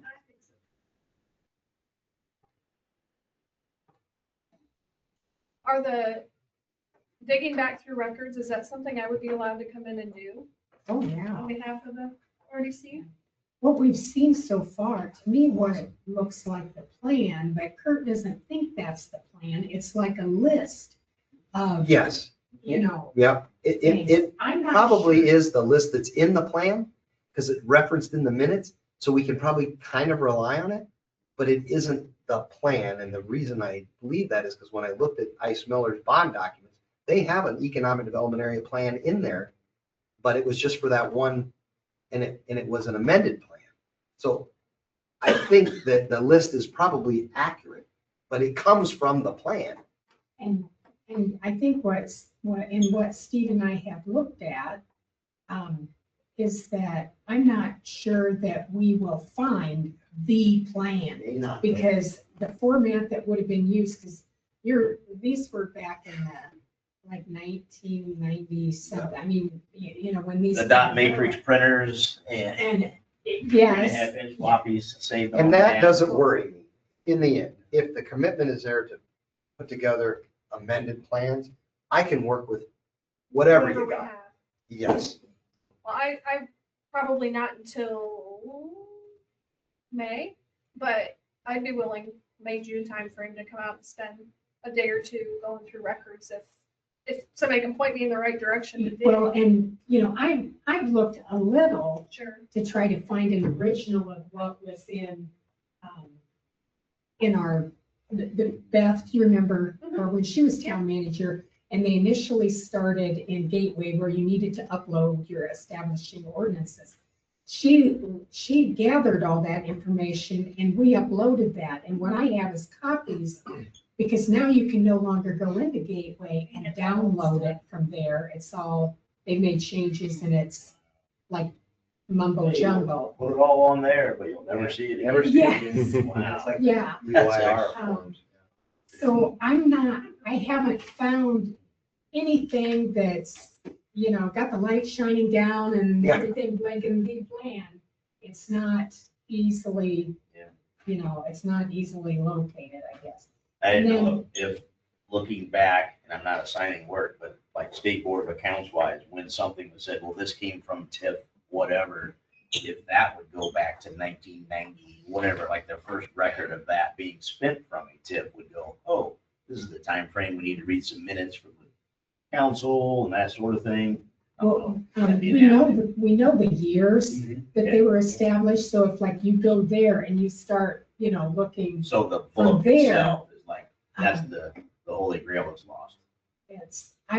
the only thing that I have with the most in it is that gateway binder in copies in one location. Yeah. It's going to the actual originals, which is what I like to go to when you're doing something like this. The other thing is that if it went to a, some of that I believe had to go through the plan commission. So I have looked in the books that Steve has in his, there's binders in there with the plan commission, back to like 2017, I think, but it's different town managers have moved stuff, so we may have stuff in boxes that we'd have to dig to find. But you would think that it's, real easy to go locate. Oh, I'm sure it's not. Not quite as simple. Yeah, no doubt. Yeah. And then not Lost it knowing there. Let's just start there. It's- Or lost it there, Right. Y2K. It did not roll over. list that already has what you can use. Yeah. Actually, it might be easier if I knew it was all gone. I'm not worried about it, is what I'm saying. What I don't like, that sounds harsh. It's hard for me to do my job if I can't grab a plan and say, It's hard for us to do our job too, Yeah. I think. it I is. don't know. I mean, I feel handicapped by not really Yeah, well, knowing. it's like, what are the bylaws? Yeah. Yeah. It's kind of like that even, it's just, Are there? what are the rules I of the don't know. game? I'll play by the rules and I don't go to break any of them, but I need to know what they are. The trouble with all of this stuff is there's due diligence involved and that takes time to educate on it. I don't know. That's why you have to decide what's worth the investment and what isn't. To me, it's worth it, but I'm getting paid, so. I guess the last question I have is for all of us, like, how are we gonna determine whether we wanna ask Kurt to be at our meeting? Do we want him to be at every meeting? Do we wanna know what's on the agenda and make that decision? And you don't hurt my feelings if you say, we don't want him here ever. So. Well, no. I want to use that, but to your point, if there's some things that are coming up that we feel well versed on, Mhm. thanks to your education. And we know the agenda prior, there may be a week that we do not have to hire your service that meeting. And I'm okay to stay home. Yeah, you get your evening back. You know, I wanna respect his time. Right. No, that's all good. if you don't, he doesn't have to be here for a facade improvement. Right, exactly. You We know, do that. that's small potatoes, that's, No, it's good. Yeah, that's What do the you, only how thing much, on the do you have table. a policy and a whole program that you get so much? For Okay. facade grants, we actually revised that last year. so, I know one that might be coming up later, sometime this year. okay. They are. Oh, they are, yeah. So how did you want to respond then to Kurt's 9 ideas and his input tonight? I know it's going to take time to digest and all, but, if you wanted to discuss it further, we could put it on the next agenda and either with or without Kurt, up to you. And then if you, let's say, if he's not here and you make a decision, well, we like 3 of these things, or you start to prioritize, then he might have some marching orders at that point. But yeah, just, food for thought, whatever. That would help. You I'll do can the cuss and planning. discuss it out and then let me know what, if anything, you want to proceed. In what order.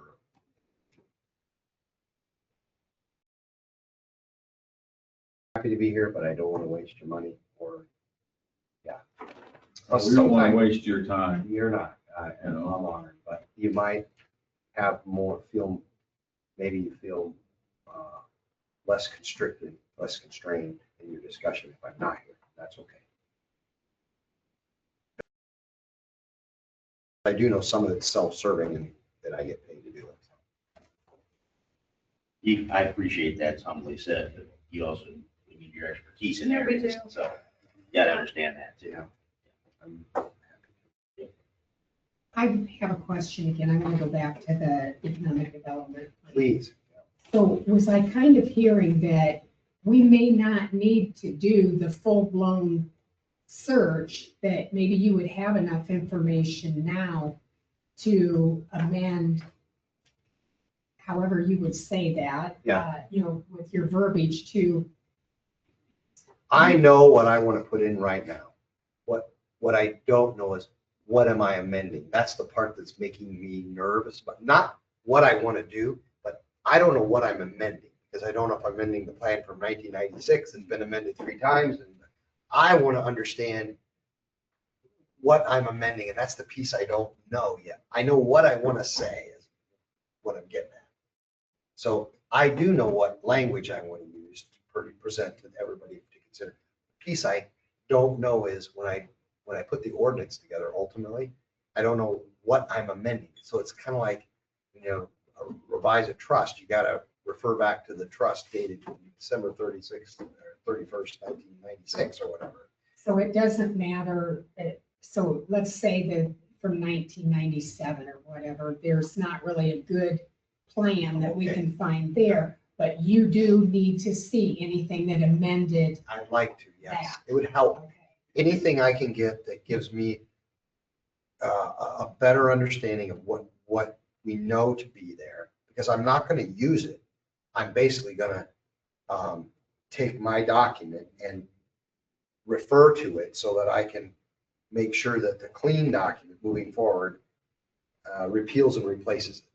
So, And do you have to name what you're repealing and replacing? Is there anywhere carte blanche saying anything that before this point I in can. time, yeah, I can. do TIF that. related, we Here's dissolve? the only danger.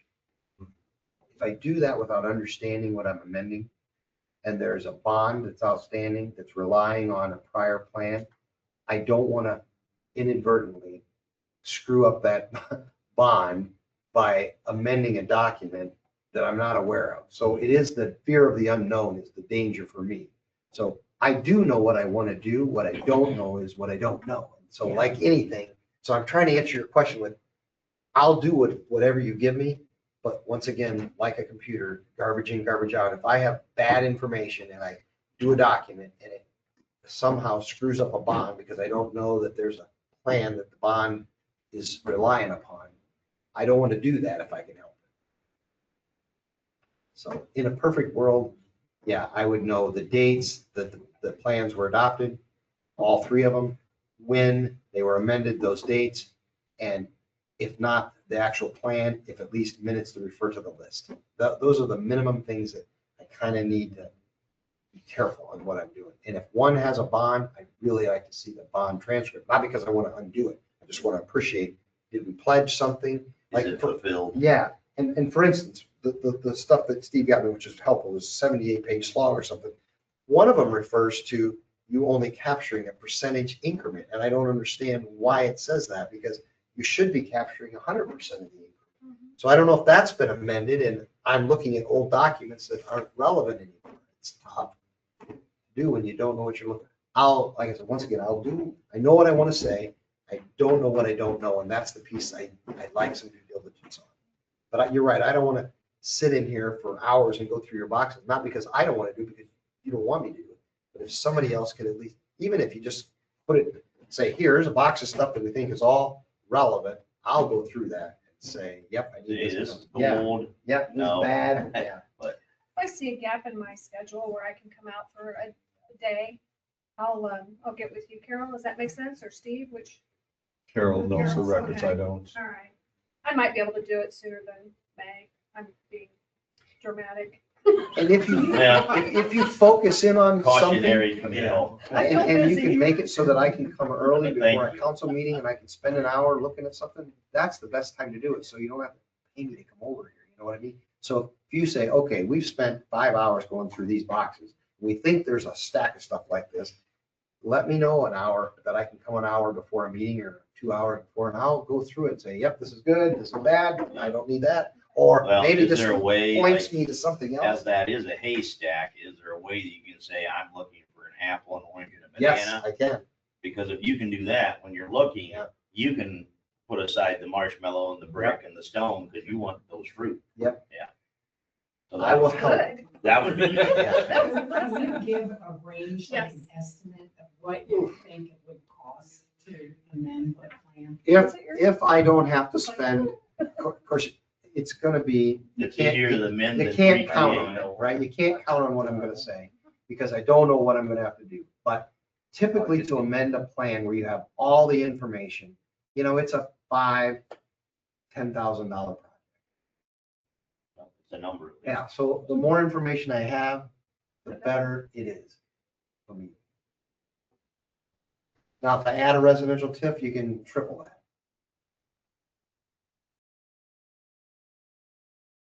So, Which, It's a real- according to it's a- the June 30th, Uh-huh. 2027 thing, you kind yeah, of. if you want to do it, we want to do it by then, which backs us up to, you want to be starting by June. So do we want to meet in March around Yeah, this, you wanna start regardless by of anything January else? at the latest. Probably. Probably good idea. Do you need a motion for that? Not necessarily, no, no. Well, I'll add. Want it to make an anything else agenda and that's trickles in. on. There you go. I really do want you, Steve and Carol included, to tell me if you think I'm barking up a wrong tree. I don't want to do things that you don't want me to do, because it does take time and money to put this together. So you be in control of it, and don't feel uncomfortable saying, I really don't think you should be going down this road. And sometimes you just take the risk, right? Because you haven't had any trouble. Nobody's given you any grief about it. The higher up has approved Yeah. what we've done. Yeah. But No, but we've been very reactive, and I think there's been a desire since I first became part of this, on everybody's part, to be more proactive. proactive. I don't want to speak for anybody, but it's how Well, I, there's a lot more transparency in that way too, than people going, well, wait, I thought they were doing it this way, or, yeah, you're justifying things. Redevelopment commissions are really a cool financing mechanism. They really are. So I don't know how long these last, like how many years do we have left on 1 and 2? Do we have a guesstimate? Yeah, I've got it written on my board in there. And you don't have to be So- precise. Is it 5 years, 10 years, 2 years? I mean, what, you don't want to spend a lot of money on a TIF district, but it's going to expire in 2 years, right? You don't want The first one expires and it's tip to 2032. to. I believe tip one, we did that bond to do. Legacy streets bond? And to extend the life. Yes, the legacy bond. So that one's 2040. Good. And That one's going to have the most information then, because there's going to be a transcript from Ice Miller that's going to have that, Bond, that- it's going to have that in there. Somewhere there's a bond transcript. You may have to go to Ice Miller to get it, maybe digital, whatever. That's going to identify for me what I need on that allocation. That's a piece of fruit. Yeah, that's big. that's the hard part though, because when you're looking at something, if it's like a permanent record, like in minutes or an ordinance, I know where, well, generally I know where to go to look for those, the ones for the council. When you get to the other boards and commissions, it's kind of at the mercy of however the town manager, did it. But now I have, when the bond documents that we have for ones that I've been here, I put all that in the box and I label it and it's in the records room. But something that was done, in 1997, I'm not exactly sure where to look or if it has been destroyed. Yeah. We do the best with what we have, whatever that is. Once you identify the priorities, you and Steve work through where you want me to spend my time and your money.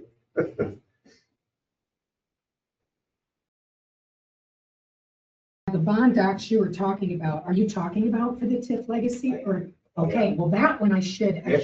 There should be a bond transcript this thick or on a thumb drive that has everything in there I need for that allocation, because they're gonna have the plan identified, brought forward to be able to sell the bond. So they would have done that.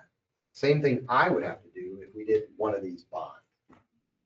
I think I can get that That for will you. You were answer. talking about something from 1997 then. That I am on the other one. On the other, yeah, the other one. Maybe CD. Like I said, in the end, we do the best with what we have. Just, CD round. I can't tell you to do it. Can't It's play some, VHS tapes. I can do it, but You gotta make you run out.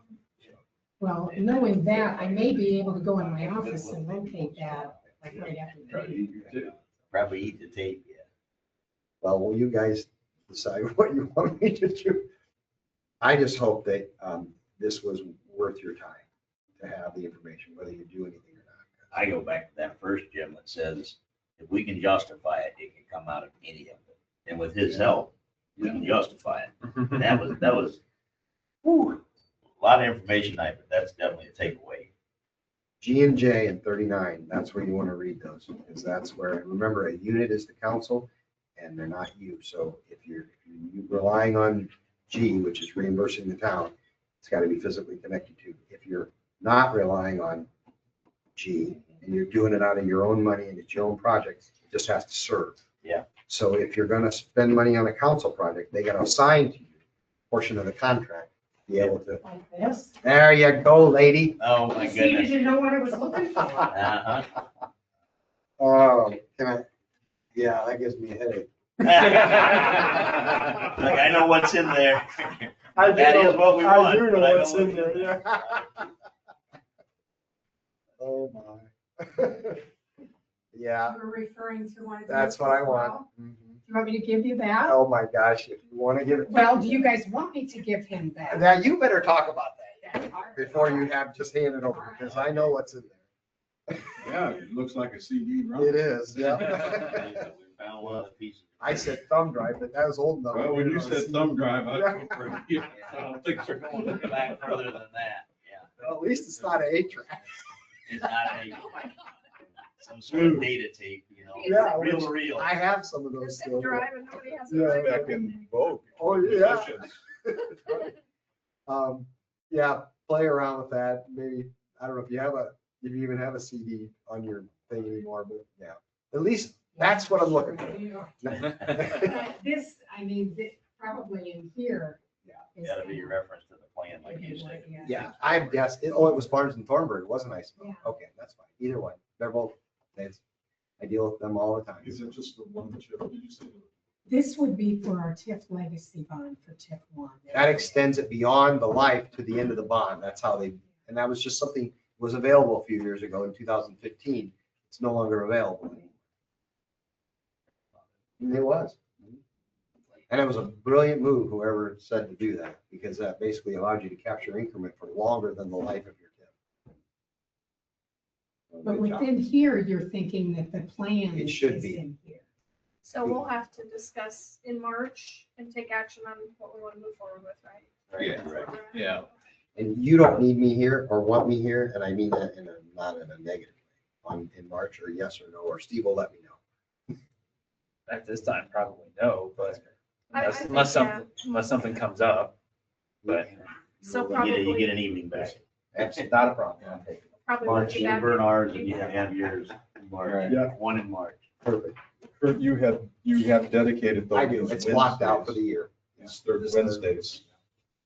Lord willing. That's all one of us can do. Yeah, Wake that's up for and sure. right. That's exactly right. Exactly. I'm thankful to be here. do you have anything else, Steve? No, I think I put the points on there that the council wanted me to mention, so I don't know, I don't think we need to regurgitate it. That the legal costs are payable through TIP line item. Council has the authority, if they see the TIP legal expenses getting too exorbitant or something, they can say, well, stop, you know. And then expected schedule with Kurt, it's basically to be determined. We appreciate your attendance, and Kurt, really too, the flexibility you're showing in all regards. So we need to be mindful of that as well, that he's allocated the time. So for the next year, we should, use him as you see fit. I love doing redevelopment commission work, even more than council work, so it's a good thing. Should we make a comment about the exploratory housing development meeting just to. Thank you. We've kind of brushed on that, so I don't think we Well, need it. It's a, I'm well, just gonna add a you're comment. welcome, yeah, good. And Mike was there too, but I walked away from that with the understanding of the funding that is becoming available through the regional RDA to be normal. That there's really no risk for any of us for them to move forward with doing the diligence, the legal diligence is required. That's all Over covered. the next several months you were talking about. Yeah, so what's happening is B Noble is going through a training process, walking through an actual project. There's two of them, there's one in Ligonier too. To learn all of that pre-development work that has to happen. And it's all covered by grant money from the RDA. So, did I say that correctly? I gathered that there was grant money available for the initial. For the pre-development costs. Yeah. To get to a point of saying, To get to a point of saying yay or nay. right. I'm following, right? Mhm. But I also did hear every time that, what was his name? Right. Ryan talked about, we're in this together, but the money still came from here. Okay, that's what I kept hearing. The money Once we for what? get- The pre-development, the 50,000 or 35 or whatever the number is. It's 50 approximately. I thought I heard like Lori that it was going to come from, the B Noble already had it. B Noble has the funds. It doesn't- Do they have- Yeah. They have $400,000 from the RDA to cover all of those pre-development Good. for however many projects that will fund. And they have two, this one and one in Ligonier. And Ryan estimated the costs are 50 grand typically for the pre-development stuff. So that's why I don't feel there's any risk on the table right now, that a decision will come before the council, and if they need us, before there would be any skin in the game for Council's going For to want, us. I'm sorry, Ryan's group will want council and B Noble to sign a contract with them. yes. And in that, it will say who pays. And so we'll just have to be conscientious of what does it say. Exactly, and I was gonna, you kind of tagged it right into my mental thought, Mike's thought, that the risk or the cost that it was gonna be shared after we get, if we say, let's go, there'll be three parties involved in a development agreement, the town, the developer, and B Noble. Yes. And then monies would be put on the table, they would identify source and use of funds. He called it something else, capital stacking. Yes. I know, he used lots of cool words. But so that, there might be a grant for, they did say infrastructure money was somehow available now, it appears, which is very unusual. But something changed in the dynamic somewhere where there's some kind of infrastructure grant money for housing, it sounded like. So the developer, would be kicking in maybe through one of the arrangements that Kurt was referencing, like a bond or this or that. There'd be some kind of, you'd have to have skin in the game.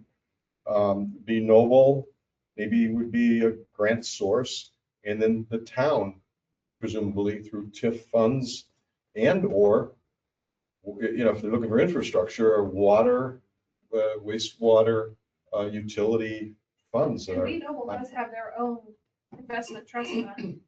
When I left, had $1.5 million Oh in my it. God. That's great. So, yeah, and they So- have funded a lot of capital So at projects. some point, there will have to be a contract. And at some point, it'll have to identify what Steve referred to as sources and uses of funds, which will identify whether the council and the town has any exposure, to what extent, I'm guessing. I think that's what I heard. But we're Yeah. not committing anything. I don't think so Yeah. yet. There's a And it will be discussion. some time, quite some time. So what's Club 720 doing for us? I think they're just bringing everybody together. Right? Yeah, that's what I Oh, that's why I didn't get what was going on. Be on I the listened to sidelines Melanie. going forward as well. I heard John, I mean, they work with them. I'm just What trying they've to always figure. preached in the past, and I haven't witnessed it, so I'm not gonna say, but what they've offered in the past is potentially bringing developers to the table, but that's what Ryan said they've changed. They're not really working with developers, they're working with local builders instead. Oh. And doing the pre-development and then trying to bring in local house builders versus developers. Hmm. So that's different. That is. And they also, the Club 720, they do a lot of marketing on the market side to try to help get people connected to homes through financing programs. At some point, I assume Steve will make it clear to the council, because they'll be the ones committing any funds, if at all, what a development agreement looks like and what the sources and uses of funds will be. And that will have to be a document. I don't know if that's something that Hub prepares and we look at or how that works, but that. I think so. That comes out of the 50,000 study, the pre-development work, as I understood it, where it gets to the point of, because I kept asking, do you get to the, do you show us the rationale, the but-for clause that, hey, you have to prove the developer needs this, it won't happen, but for $500,000 of investment from who knows where, and he doesn't care. He just, there's a gap and he needs that filled. So we'll be learning what that gap is, you know, at the end of their pre. The Hub does have some expertise in low income housing components, like if your mixed development has a component of low income in it, that there's more grant monies available. Like they have expertise in those areas too.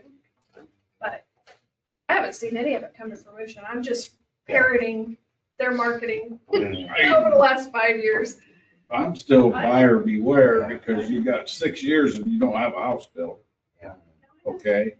But so far, You got another one that dumped $1 million in there or plus, and they say, sorry, we can't continue this. We got to stop the bleeding. They could be very helpful in making a case if we were to go for more money from the regional, not the RDA, the ready money from, well, that is the RDA.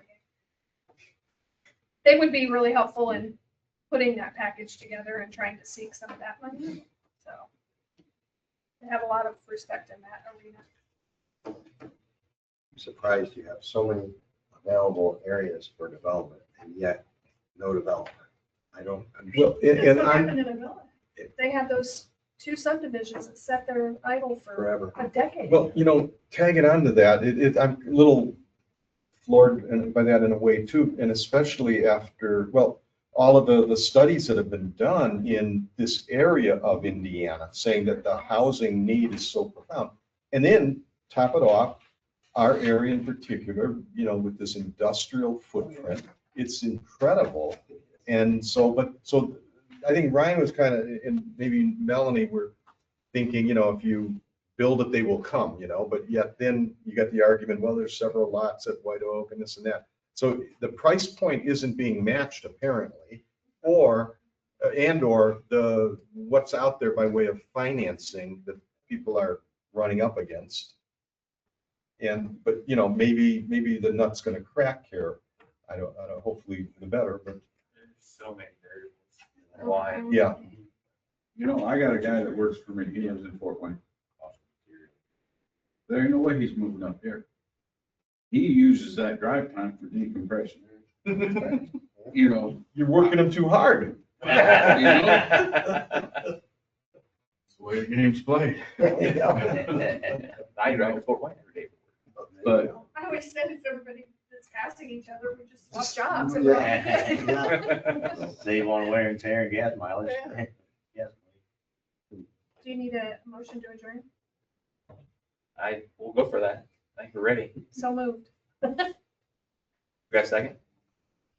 Where's your second? Robin comes All in favor? Like, yeah. Aye. Yeah, thank you. I'm gonna go use the Thank restroom. you. Thank you, everybody. Thank you. Appreciate it. yeah, thank you. Oh, thank you. I know I didn't, and also the adjourning time. What time is it right now? That's 8:09. not like in there. Bedtime. I have to turn off the recording, everybody. I kept working when I got to Fort Wayne before I came here because I knew I was right here. The phase